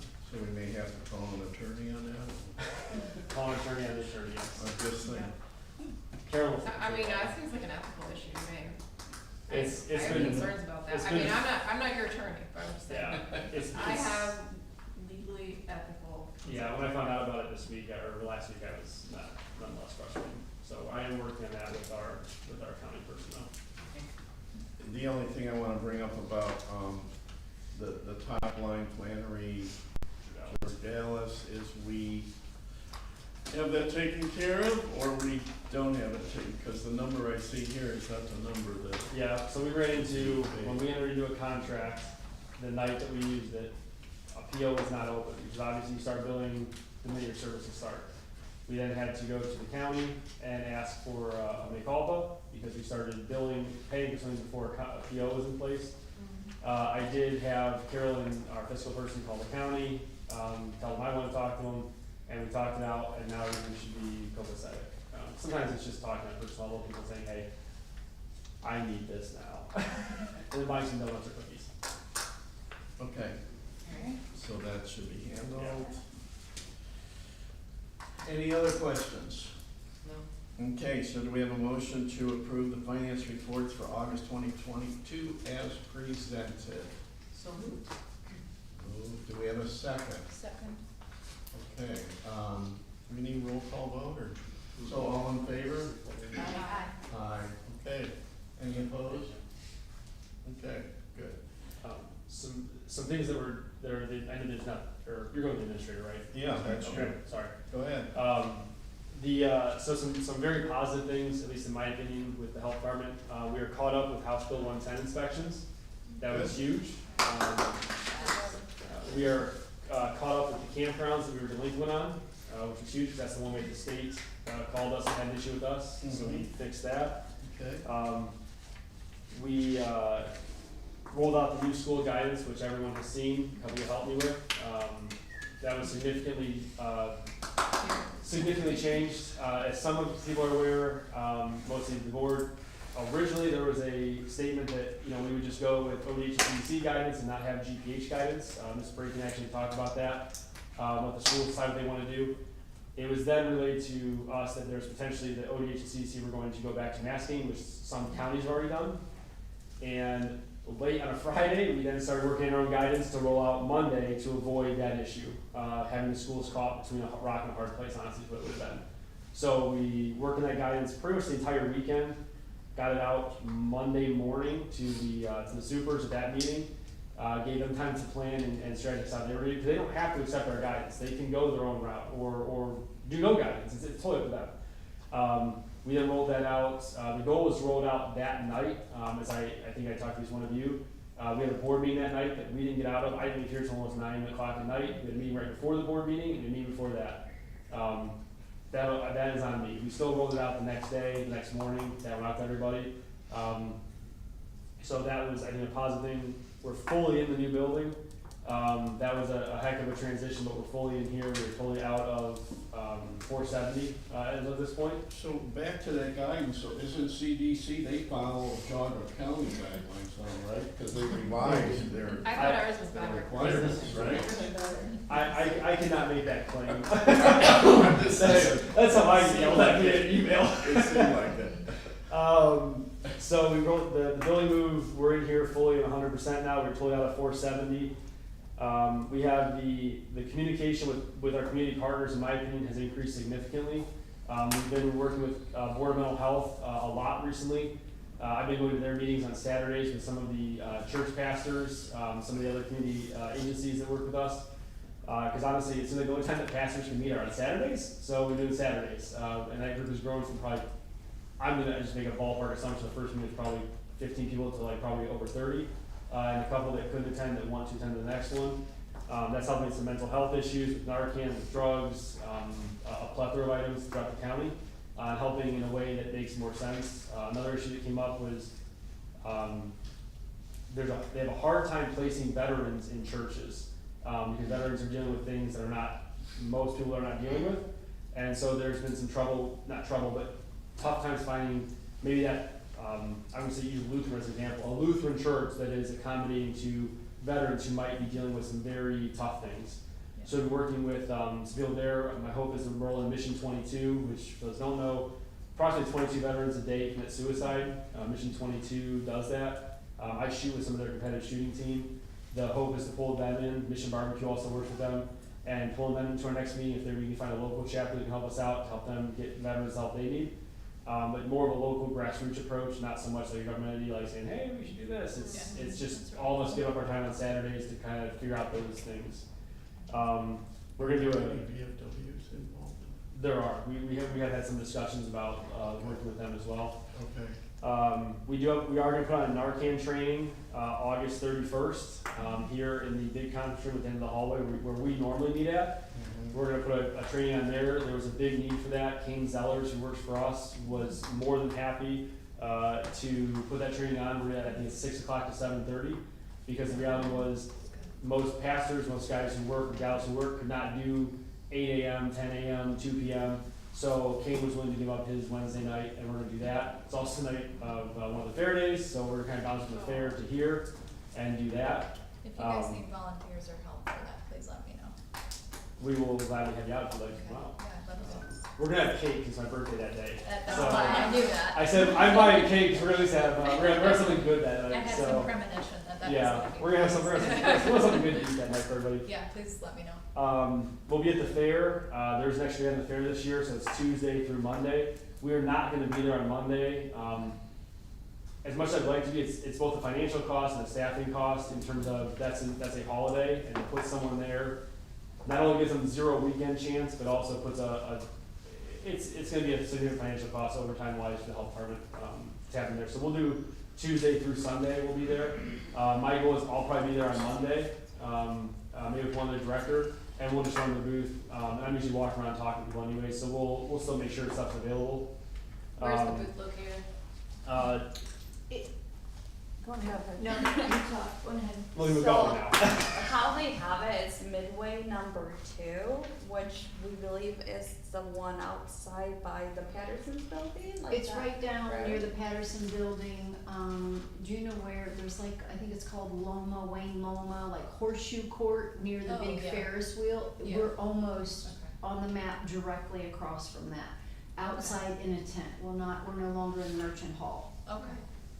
One thing that Sarah and Magali and I talked about with Carol is, one thing that's went over really well in this county is tick removal kits, like little tick tweezers, and there's a thing of like, what to do. We did purchase those, and we're gonna hand those out at the fair at the booth. Not so much a tchotchke, more of like an actual useful thing that if you take it home, you'll probably use it. We've seen a lot of people actually request those and use them. And the goal is also to make them more available here as well at other events, that way it's something more useful for people. The one downside of things that is going to come up is we did, after some looking, Mr. Lark found that we did overcharge some pools. There was a fee code that was improperly used.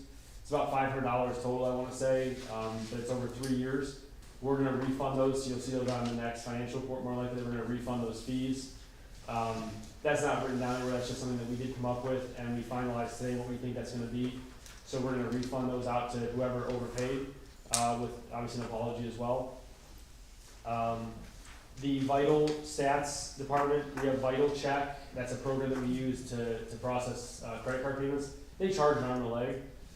We're gonna go through our own credit card processing to do that and reduce the fees to the public for those Vital Stats records. Can we So- do that legally?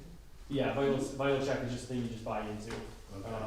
It was, I don't say it was the only thing for a while, but it was a big thing for quite a while. We're gonna move away from that and save the taxpayers some money. we had the nuclear plant drill today. Some of us were there for that. That was a dry run that was today. Actually, the hospital's involved in that too. We'll have the final one towards the end of September, and that's the graded exercise by FEMA. That Lake and Geauga do, as well as anybody else in the fallout zone or anybody else that's attached to it. And one super nice thing that came up recently was, for anyone that knows, with government computers, we have to have a ton of different login procedures because of HIPAA documents and stuff. ADP, who's the IT for the county, rolled out a system called the Gatekeeper system, and it's more or less a little doodad fob like this, and it's a two-factor authentication. So in essence, instead of having these giant passwords, we're able to have a 4-digit PIN or some length of a PIN, depending on what you do. And as long as this is close, your computer will unlock and type in your requirement, and then when you walk away, it actually turns your computer and locks it so nobody can just grab it. So that's been a huge help, because obviously I'm guilty of it. When you get into a conversation, you walk away from your desk, you might walk 10 feet, but it's still, you are supposed to log off the minute you step up from your desk with how those work. You want to talk about that you approved the addendum to the contract? It was the one with Brian. That was you guys approved that one. The addendum. Yeah, it was Okay. yeah, and I already mentioned that we Okay. reduced the fee with legal. I approved that, yeah, because that's just an addendum to the contract that reduces the rates. I can imagine the prosecutor's office would be too upset with that. So, next one then is old business. I don't think there is any old business. New business, I have something I'd like to put in. So we've had under contract our environmental health administrator. He's been here, I believe, at least 90 days or 90 days. Yeah, something like that. He was originally hired as an interim. I'm proposing that we should remove the interim and make him permanent. Do you guys have any comments about that? Or, I mean, I think he's doing really a great job. He's found a lot of things that he's been able to fix. Is he willing to come on a permanent basis? Well, I think we just need to do it and just tell him that he is. It would be the same. I mean, my understanding is, given there's nothing in the new business, it would not be a change in the contract besides using the word interim. Otherwise, that'd be new business. Is the contract through Lake still? Yes. Is that how it would be handled? And you guys, I think we still save about $20,000 to $30,000 Per year. with Okay, partners. so should we, have legal draft a contract to, Or just, can we just remove the word interim? I mean, I'll obviously run it by her. Well, and just- would it still be for a specific time limit? Same contract, just remove the word interim, and he would be permanent. I mean, you guys are still in the contract anytime, obviously. There's still the timeline on the contract, which is, a And- year or whatever. And Dan is willing to, I did not know about this, so I've not asked him. I was gonna say, I've talked to him, Yeah. he's willing to come here permanently? Good. He's willing to stay as per his in contract, Per that same contract. same contract? but be just- permanent. Okay, how long is that I- contract? So is it just a title change, or is the contract still? The contract would still be, would not change, it would just be his title Okay. instead of interim would be Okay, permanent so or whatever. you need a motion to change his title from interim environmental health director I to mean, environmental health Yeah, I director? mean, it wouldn't hurt to have that. And if you guys want a contract change, I have to run that through legal first. If it's just a name change, I'll just run it by her, but I doubt Linda's gonna have How long is the contract? Yeah, what's up the to? term of the current I contract? think that's only to the end of this year, as far as I know. That was a That's- short, just to help you that's a guys short, out, right. contract. Okay, so I think we should have a new contract and at the same time change his title. That would be, up to you. I can't, that'd be something Rich up to, I can't. Oh, I'm saying involve Rich, that's my So proposal. you're thinking of change of renewal of a new contract? Yeah, so I think we New should have a contract. conversation with Lake about, Okay, extending that okay, contract. And then when we approve that at whatever meeting, we should change his title at the same time. okay. That's my suggestion. And you'll have to let me know, we'll send it to Linda at the prosecutor's office, so whatever you guys decide, that's what Linda, which I don't have, and that can Can we be, talk about that now, or in? that'd be once you guys, if the two of you wanna work on it, you're not a quorum, I mean, you guys can figure out Do you, I stay out. the other two have any comments about, what do you think, Lynn? No, I'm fine, proceeding that way. I'm abstaining from any discussion. Okay. Okay, sounds good, so Carolyn, you and I can talk about it. Okay, sounds good. Okay, good deal. All right, so what's next? Yeah. What about the appropriations? Oh, sorry, I didn't see that one, yeah. So, the next thing is move to approve the supplemental appropriations as presented. So do we have a motion? Motion to approve the supplemental appropriations as presented. Okay, do we have a second? Second. Okay, roll call vote. So Mrs. Brackey, Yes. Mrs. Roman, Yes. Dr. Jones, Yes. and Mr. Prano, yes. Okay, so that motion passes, thank you. Okay, so the next thing is a resolution of appreciation to Dr. Patricia Levan. She was our prior board, board member and, Position as well. and position, so I guess I could read this. This is a resolution of appreciation for Patricia Levan for her dedicated services to the residents of Geauga County. Whereas Patricia Levan was appointed as a Board of Health member in 2018, and whereas Patricia Levan served the residents of Geauga County during the COVID-19 pandemic with great care to protect the lives and livelihoods of Geauga County residents. And whereas Patricia Levan was faithful to public health principles and supportive to the staff of Geauga Public Health.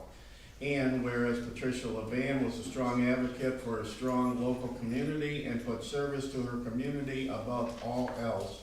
And Patricia Levan helped guide the actions of the Board of Health and Geauga Public Health staff as a Board of Health member.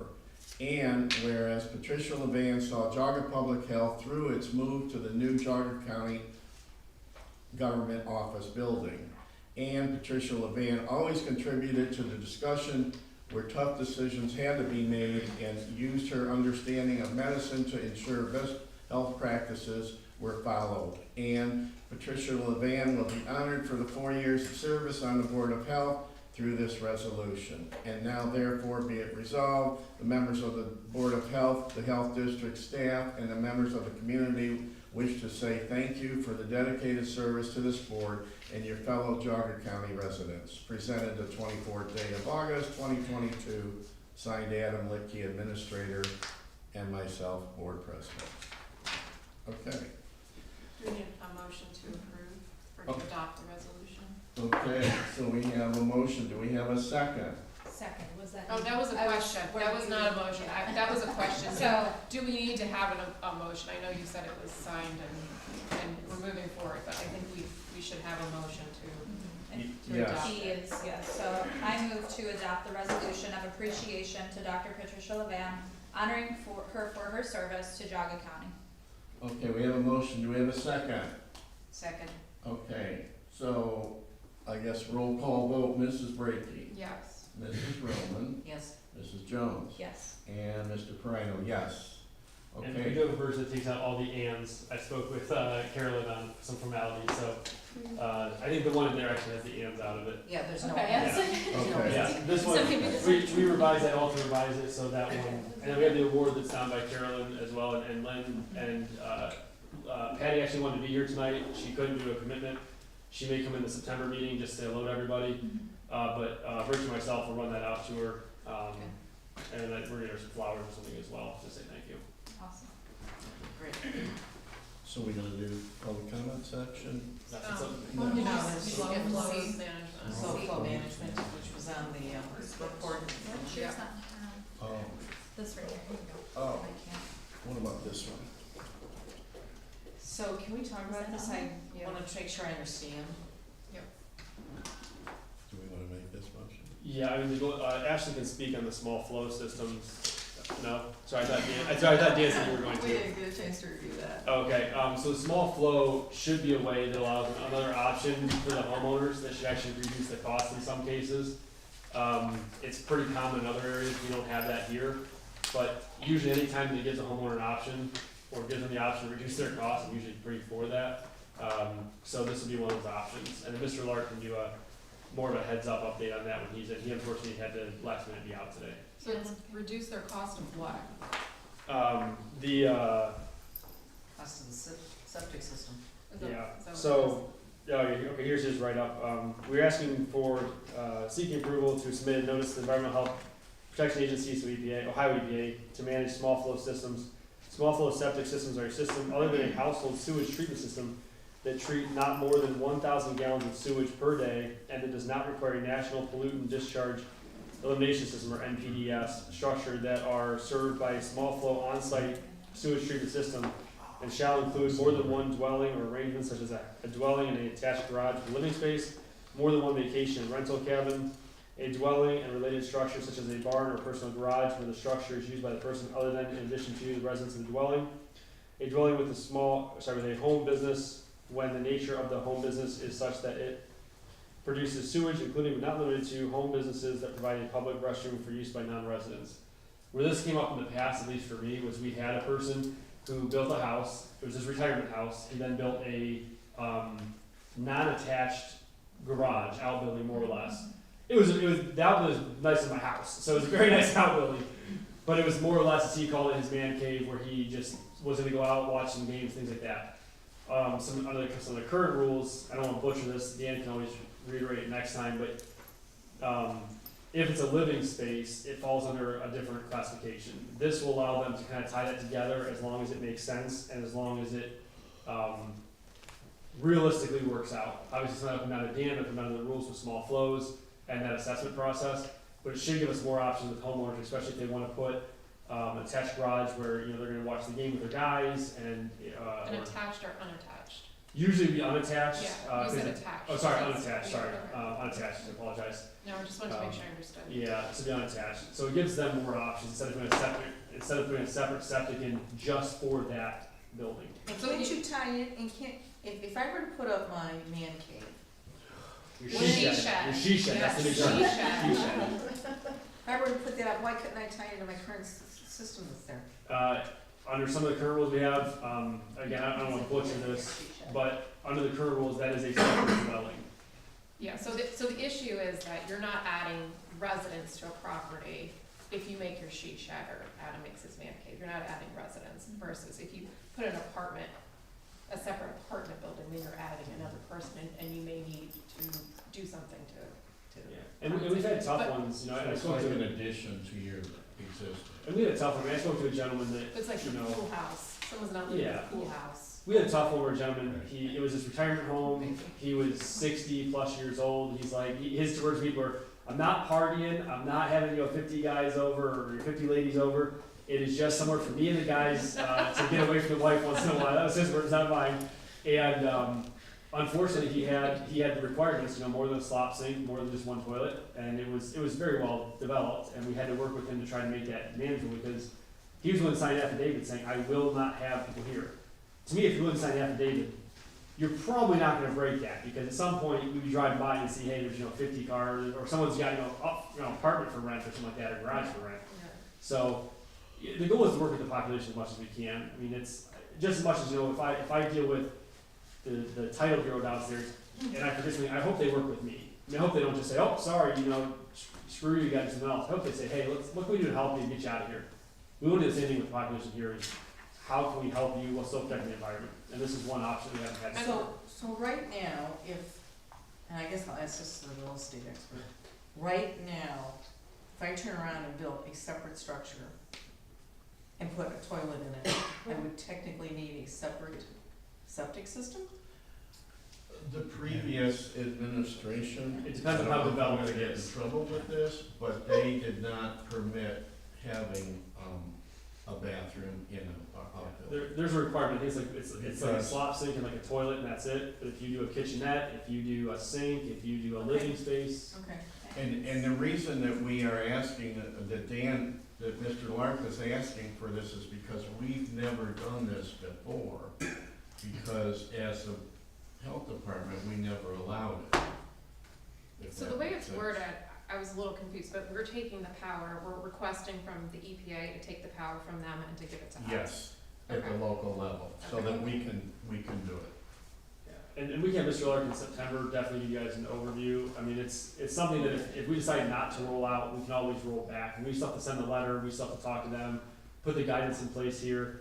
This isn't done tomorrow, but the goal is these oddities that are occurring, you shouldn't be This would penalized just help. because you want to No, rent your it house. makes sense to me, it's just, when I read it, it It's sounded to me, backwards. it sounds like we're asking the EPA to manage That's this. why I was confused. Yeah, no, Yeah. we're, But it's the opposite. yeah, we're gonna be taking that here and having our own program, so we'll have some stuff in place. So can we even approve this right now? I Are mean, you I okay think, with I think approving we it don't, now? yeah. well, I don't know. Well, I'll make an motion, and what, So just change it then, Carolyn, for us to manage. that. okay, so, motion to approve to submit notice to the Ohio Protection Agency for, Geauga Public Health to manage small flow, is that correct, systems in Geauga County. And I will tell you, if somewhere I'm remiss, because obviously not sanitary, if I'm remiss on one of these things, I'll make sure that we put a hold on it and come back to you in September if for some reason the wording isn't exactly how it sounds. Again, that's something Mr. Larson So- will present tonight, that, last minute. So we have a motion, do we have a second? Yes, Yes? yes. Okay, I'm so we just- have a motion, I'm we have a fine. second, so, roll call vote, Ms. Brackey. Yes. Mrs. Roman, Yes. and Mrs. Jones, Abstain. and Mr. Moreno, yes. Okay, so that passes, thank you. And what we'll do is we'll probably just have a mini presentation, you guys, from Mr. Lark next time, so you have a better idea of understanding. I guess moving the Geauga County to the other part of the sentence makes, Yeah, it definitely makes more sense now. okay. Yeah, we'll have the ability to approve those now. So the next thing is public comment session. Yeah, so if people wanna come up front and talk, the podium is a little gigantic. And it's probably gonna impede any of you seeing whoever's on the other side. It is the podium that's in here. For those who don't know, this used to be up on a stage, this table, and they're redoing it where it's an actual like board meeting type area. But for right now, the podium is probably gonna block half of your vision, so I'm just move it away from the wall a little bit, and they can stand right there. right, just squeeze it up. But yeah, if no one's opposed, we'll just have you come up here and address the board, or if you just wanna stand up in your seat, you can do that. Same as before, it's a 2-minute, everyone gets 2 minutes to speak. I'll make the same request I make every single time, and that is please don't have any, now is not the time to attack a citizen that's sitting here, now is not the time to attack someone who used to work here. Complaints can easily go to me, I'll take them all. The board is here to listen to your statement or your request. They can then go back at another board meeting, review it, or if it's something simple that I can push out, happy to push it out. But they don't have to necessarily make a response tonight on the spot. I'm going to try to get the TVs back up, and I'll put the 2-minute mark on there. I do request, as I always do, that when your 2 minutes is up, please just be courteous with it and just step back down. Because obviously, as we all know, there's some agencies that don't allow public comment, and I would love to keep public comment as a primary part of GPH. And I need all of your help in doing that. Okay. I don't know if it'll ring because we've never used these TVs. I actually set them up today with a random Samsung account in the health department's name, so it's gonna be interesting if they actually ring like the other TVs ring.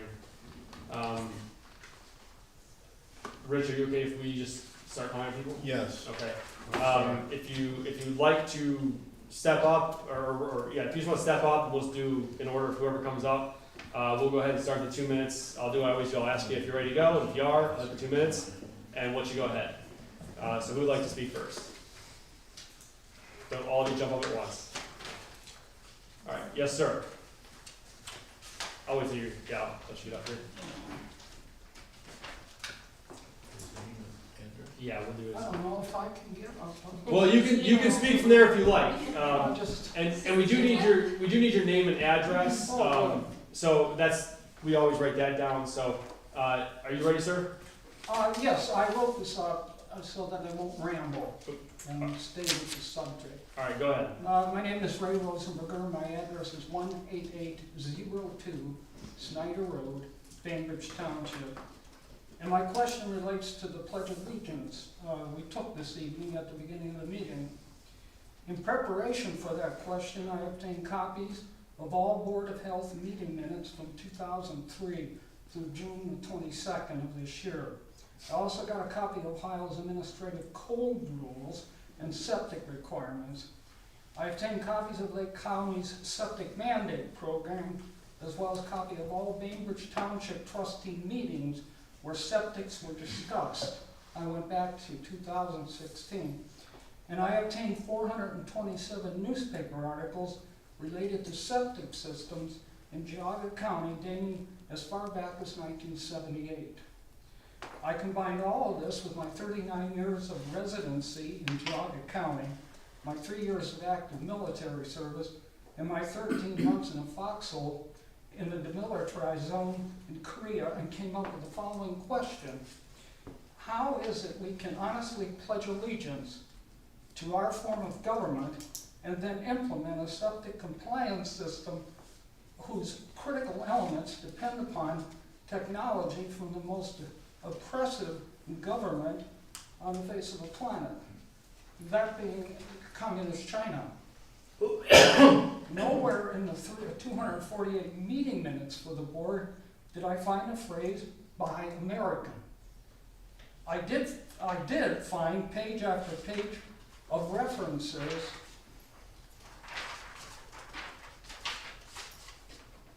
to technology which most likely will involve communist China. As an example, the board meeting minutes of May the 26th, 2021 state, quote, "The vital tool to make..." Sir, I gotta cut you off. What I can do though is if you let me have a copy of that, I can make sure a board gets the copy of that if you'd like.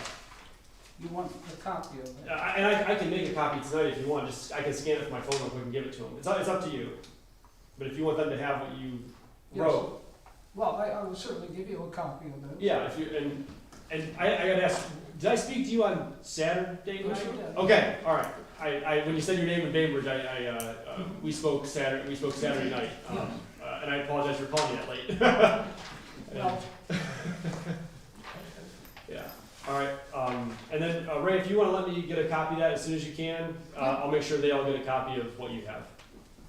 I can take it now if you want, and I can no, just. you can keep it. Okay. All right. I Thank probably you. have copies for everyone. It's a shame we didn't get to the end. We'll take a look at that. So who's next? Anybody? Erica. Yeah. All right. You let me know when you're ready. All right. Go ahead. My name is Erica Zafiro. I live at 9310 Winchester Valley. That's Chesterland. I've been a resident of Geauga County for 14 years, and my 2 children attend West Geauga schools. I've watched this board maneuver its way through recommendations and guidance regarding COVID for 3 years now. Congratulations, I think you got it right. But I'm not here today to discuss your guidance. I'm actually here to discuss your process in making those guidance.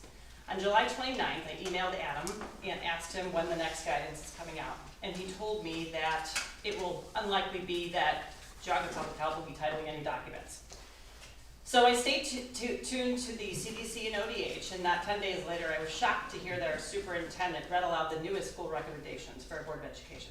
I didn't see that coming.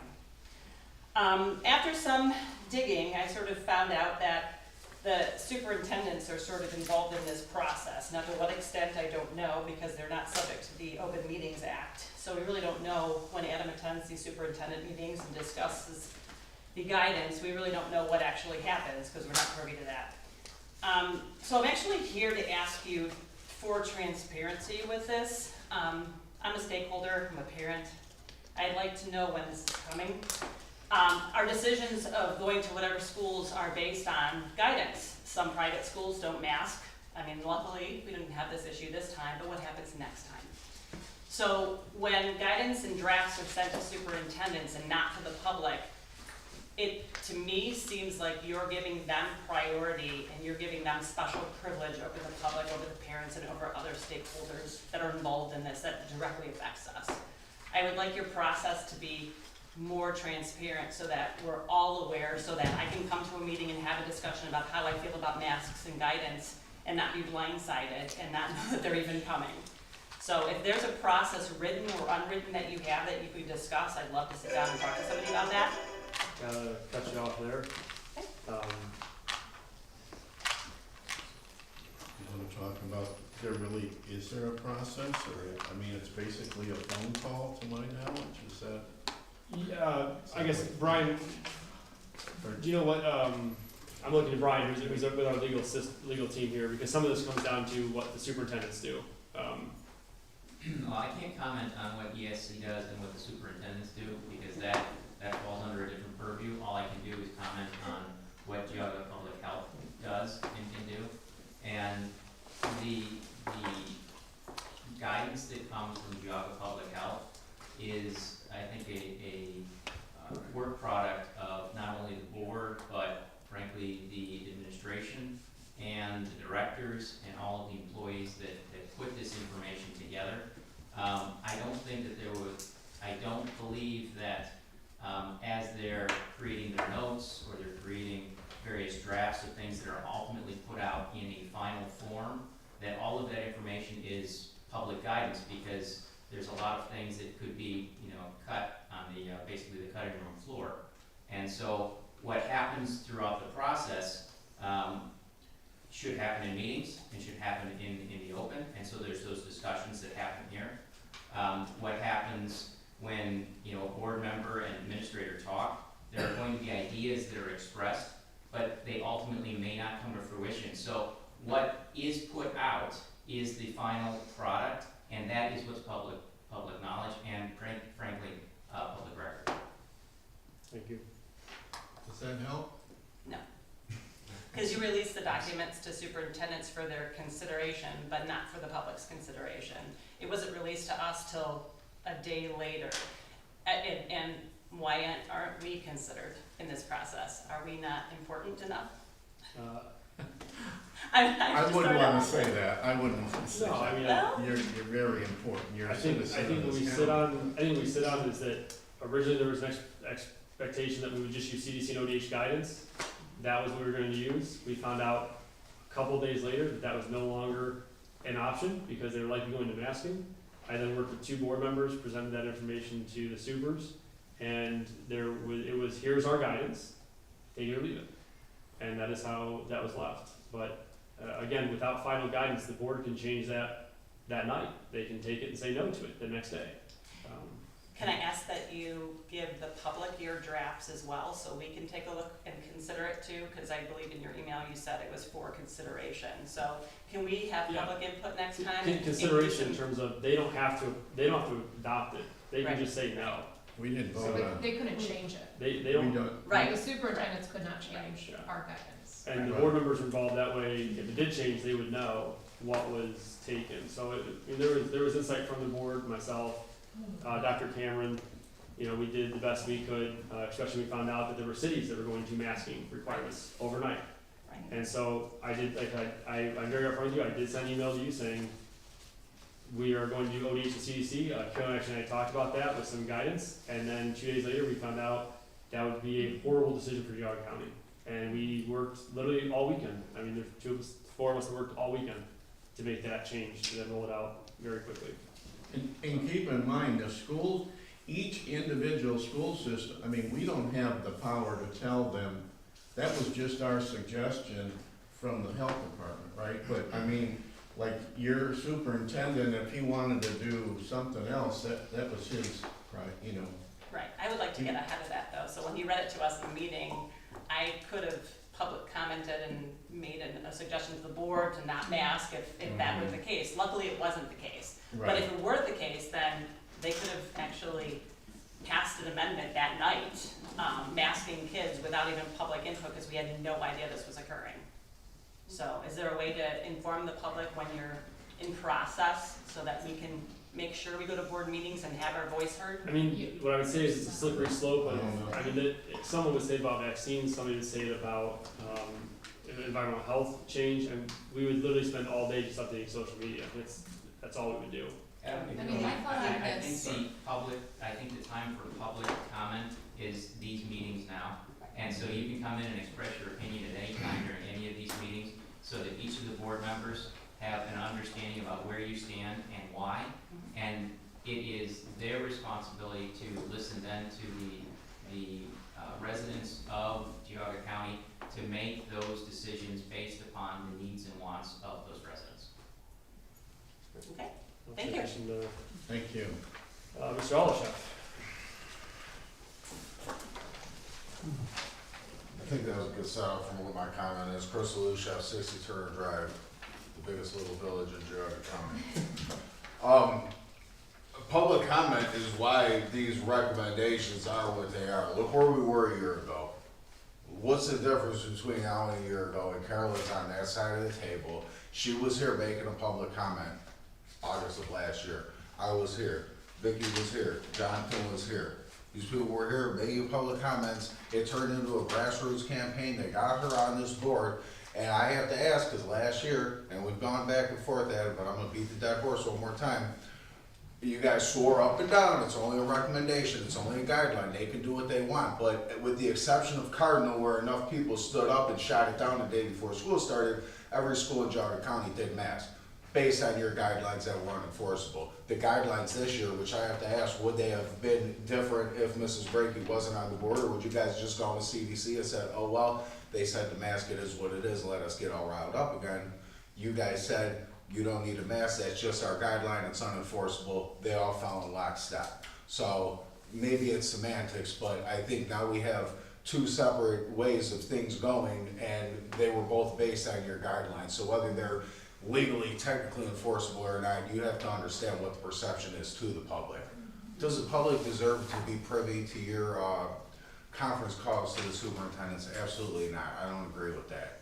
But I'm happy it turned out the way it did. Real quick, as far as the presentation that, was it Ashley made, could I get a copy of that? Could you email that to me? Because there's a lot to go over there that, and maybe anybody else that wanted to have questions on that. I think it's a good start, and I got a whole bunch of thoughts on that I could send you to. Thank you, guys. Thank you. Next, Mr. Tiger. When you're ready, sir. All right, Jonathan Tiger, Clarendon Township. I want to say, first of all, I think should be the school's responsibility to make their citizenry privy to their what they're going to do personally. Not necessarily the board for the guidance, although that would be nice too. I understand that. Secondly, I just want to commend all three of you for your reports. Really good job, very informative. You didn't really look at notes. So it's just really, really clear, really good job. So thank you for that. Thanks for the board for allowing that. And what else? I think that's it. I was very sad to see Dr. Levan resign, but I understand, she's busy.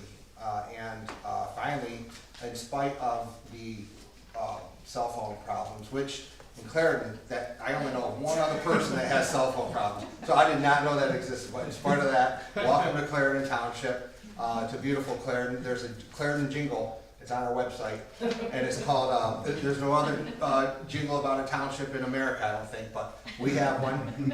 And it's basically states good folks live in Clarendon. Now, because I can, but I won't, and you will thank me if you heard me. I asked the same thing earlier.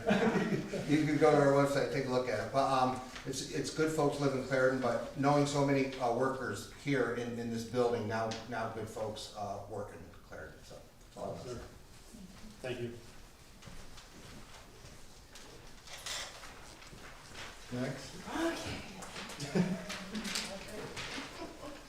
I just need some clarification. So Mickey List 13360 Taylor Wells. Clarendon. Yes! First of all, I just want to thank you very much for your guidance that you came out with. I know that that's not an easy thing. And you probably are getting comments from all over the place. I would like to ask one request. Could we please put the date that it's effective on that piece of paper? And can we remove the old ones or archive them? Because when you do a school search or a mask search, the old restricted ones come up first. and the new ones are like third or fourth down. So, I don't know how to do that, I'm not technical. O&M, I have one question. Are the reports and data that you gather going to the state or staying here? Well, I'll let you finish and I'll. Okay.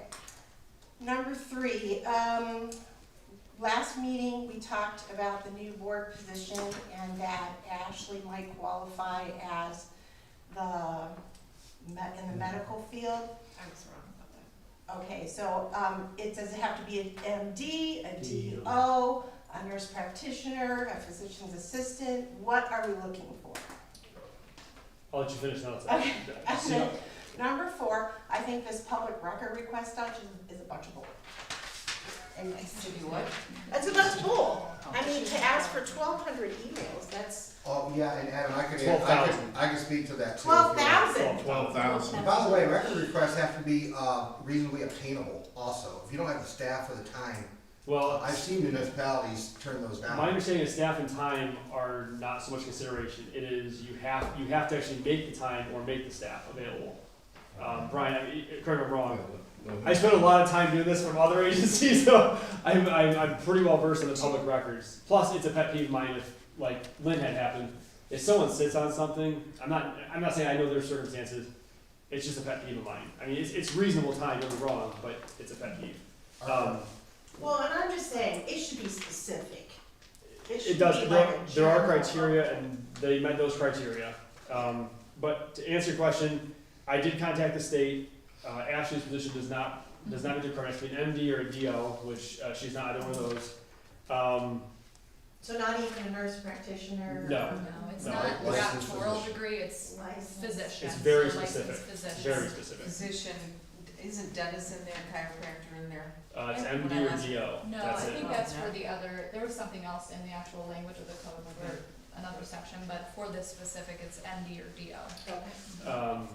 The reports do not go to the state as far as I'm aware for O&M. I mean, They just wanna know monthly how many permits are issued yeah, and what type of system. yeah. I'm saying, So I know the there's. more I know we there's can a keep report. their fingers out of it, the better. Yeah, they don't, I mean, honestly, if we gave them all of it, they wouldn't know what to do with any, I mean, there'd be no way to filter it out. I mean, it would just be a PDF, it wouldn't be any good for them, but, yeah, I know there's one report that goes to the state that just kinda says, I didn't realize it's permit numbers, how many permits, sorry, quantity, but the rest of it's all local here. The sampling would be done local here, labs within the area, sorry, go ahead, The Ashley. inspection records stay local. Yeah, inspection records, yeah, all of that's done local, so the state really isn't involved in that as much.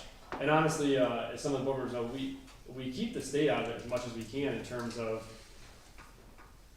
if we know the answer, why involve somebody else? I mean, and honestly, the state doesn't want us involving them anyways. We've had complaints that we call them too much in the past. You know, that comes into an issue. So we do try to keep it reasonable, and it's one of those old sayings. You know, if you invite someone in, you know, you're going to have to deal with what they give you. So in this case, we can make decisions locally here in Geauga. Don't invite them in. Yeah. So we try to keep it just local here. For the people. The website we can adjust. Magali and I looked.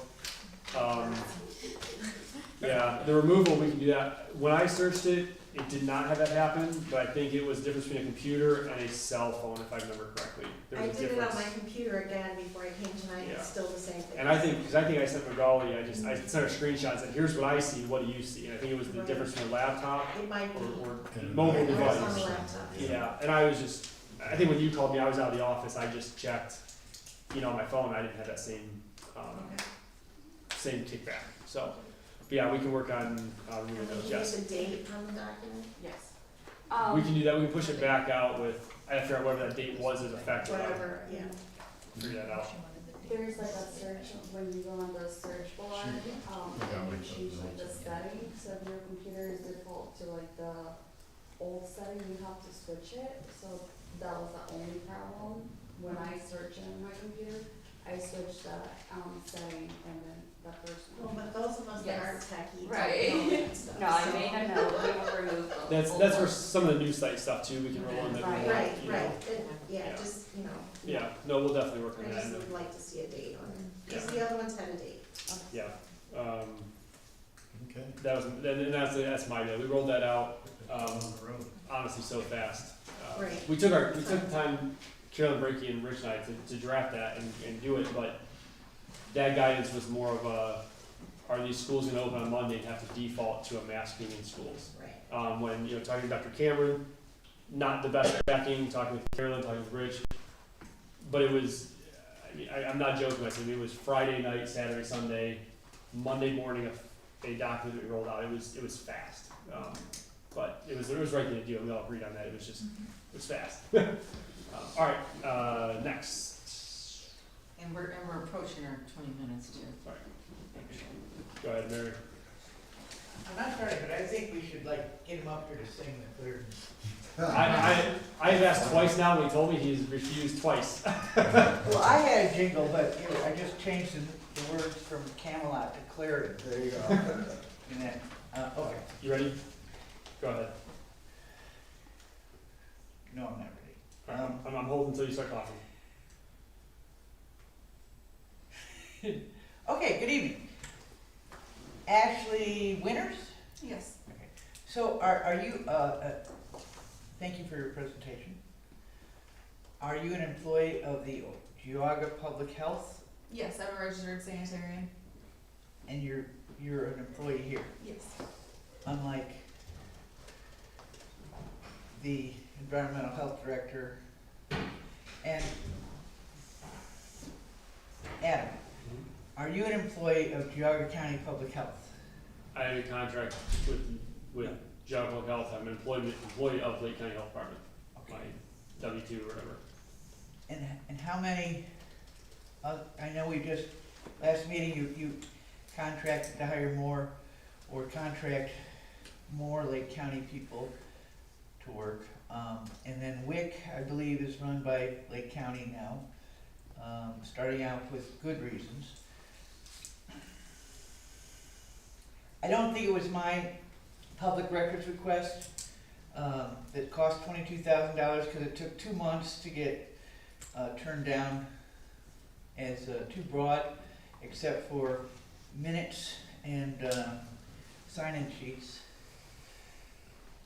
I am going to be requesting how your position was advertised and the minimum requirements, and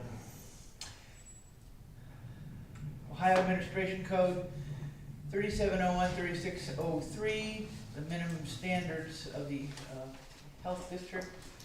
Dr. Cameron, do you keep the health commissioner of each district's health board members, CEUs, date, topic, number of credits earned, location and presenters' names? The board secretary would do that, which would be myself or Alta. It says the health commissioner. I gotta cut you off. For those that don't know, so obviously CEUs were obtained tonight. You guys are also, I've asked you all to take a public records training as well, which is mostly an all-day event, honestly. Coming up soon. You'll get CEUs for that. It's very typical. Probably won't get paid for that either, right? You do not. It's not a meeting. That is very typical for the board secretary or a clerical person to track those, and that is how those are tracked. Obviously, Dr. Cameron's works, he's here for the trainings and the meetings. And then, there was another question. Well, I was asking The the record. health commissioner, Okay. because it's a health commissioner's requirement. And he would have access to them. So he doesn't compile it? He He would just not. has access? Okay. Yeah, he would not have to. Alright, and part of the CEU is, it's a requirement of township trustees, but also ethics training. Thank you. So I would like to make a comment, just so everybody knows. Even though we only have 4 board members, I can tell you that as sitting on this board for 4+ years, these board members are very, very involved. I mean, anytime Adam needs anything, we're always, willing to help. And Carolyn especially, she's our newest board member. She has been instrumental in, like you hear the school guidance, and she's a great asset on this board as well as everybody else. The other thing regarding contract services, we just don't contract out to another county without giving it serious thought, consideration. The reason we contracted out for the administrator, the environmental health director, we have a substantial amount of savings. To give you an idea, like Geauga Public Health only employs about 25 employees. Lake County, on the other hand, has 100 employees, okay? Now granted, they're a lot, you know, they have 230 population, 230,000, we only have 95,000. I'm not saying that, you know, we need more people, but I am saying that, you know, sometimes it's a lot better to be able to collaborate with another agency to get their professional expertise, and then, like in this case, they've even been able to, you know, to help us out when we're shorthanded. So, for anyone to insinuate or think that we're trying to job everything out or whatever, I just have to adamantly, I disagree with that. And like I said, if it was costing us more money, okay, I could maybe see your point, but it's not. It's a cost savings, and consequently, we need that savings for all the public records requests that we've gotten this year. So. The small flow management, Oh, wait, hold on. No. All right. will it affect zoning? The board is saying that you had 2 minutes, is my understanding. I was told hold. If the board's not in agreement, then, I guess we can move on. Executive session. One question before we move to executive Sure. session. These possible fee changes, were we supposed to discuss these? No, so what I want to do is, those are out there for, so you guys can see, we talked about the O&M one, which is the important one at the top. Yeah. The FSOP, we're gonna propose next month to reduce that fee, given that we're doing less of them, and given that, you know, it's a voluntary thing, so if you want to do it, we're gonna try to reduce that fee by about $130. The new replacement sewage, we're gonna try to reduce that fee a little bit, to match the true cost of running the program. And then, pools, it's the first pool's going up to $250. That program doesn't 100% really break even, but it's enough where it's gonna help out. And these are just, Dan and I kind of threw these numbers together by using other counties to make sure we're not above or like too far above anybody else, but also we have to use the true cost. You can't make money on these fees. You can't say, I'm just gonna raise county camps up 200% and make, you know, $10,000. We're gonna have a bigger presentation. The reality was how long this meeting's already gone. I'm probably losing a little bit of knowledge or attention span at this point. But what I want to do is the commercial, when you see the like fifth or sixth one down, it says commercial small 1, 2, 3, 4, and then commercial large. Those ones are derived by a methodology the state does. So we have to provide information. It derives what the maximum fee can be. We cannot exceed that maximum. What it does is means the food program will always lose money. Because if you go to the maximum and you don't incur all those costs, you have to return money the next year. So that means that program is always running a deficit. It's also running some data from almost 2 years behind, so it's lagging behind significantly. We will not get the maximums, obviously. We'll be maybe $10 or $15 when we guess higher than we're at right now, and that'll cover like raises and things of that nature. The non-commercials, as you see in the notes section, those must be half of the cost of the commercial. So we haven't decided what the non-commercial costs are. Those are just set as half what the commercial cost is each one. Vending, if I remember correctly, vending is the one that only goes up by the CPI, which is next to nothing. So we'll lose money for forever. I mean, I can't imagine how you'd ever actually catch up with the CPI. Or the true cost using CPI. Mobile, those ones are just exceedingly low, or they have been low. And then the ones that Dan and I have to talk about are the very bottom 4, plan review commercial, 1, 2, plan commercial, 3, 4, and then plan review non-commercial. The current cost of those is that variable one of $42.50 to $62.50, or $87 to $224.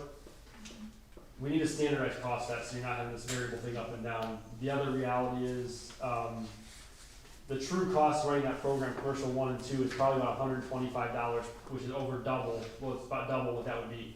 I'm not raising that fee 100%. We would take 10 or 15% and raise it up by that. which would be, you know, $10, $15, $20. But, you know, again, everyone here knows I'm a small government guy, so the goal is not to have these be astronomical, and that's why we use other counties that surround us, is that if at any point we're getting to the point that we're the highest, there's a problem there.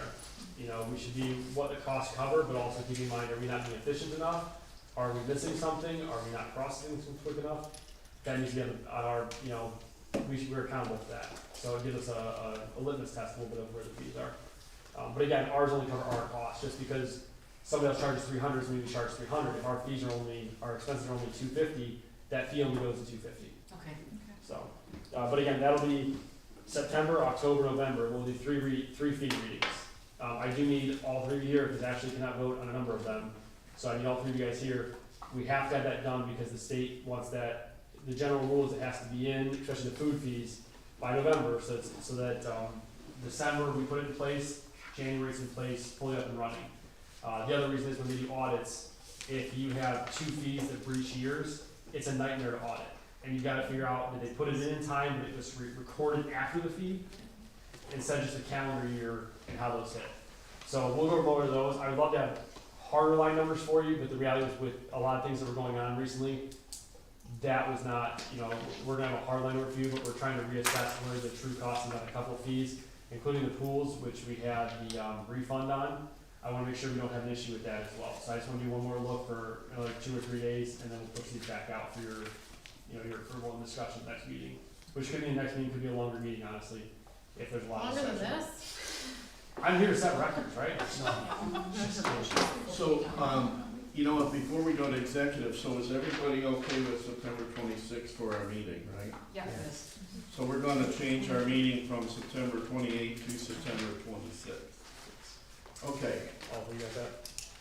So, do we have, move to adjourn to executive session to discuss pending litigation with counsel? We need a roll, so do we have a motion? I have an update from legal, that's where it should be very quick. And there's no action taken outside the executive that I'm aware of. So do we have a motion? Motion to adjourn for executive session to discuss pending litigation with counsel. Okay, do we have a second? Second. Okay. Roll call vote, Mrs. Brakey? Yes. Mrs. Roman? Yes. Mrs. Jones? Yes. And Moreno, yes.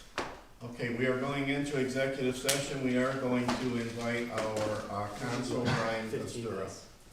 This should be fast. You guys will stay again, but not for And it's 7:48. It's 7:40. Oh, you ladies can leave. Thank you. You've taken your views for one day. Yeah, thank you all very Thank you much. guys so much. Thank you.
Like, I do not get paid enough to be here with you people. But how does obviously resolve that?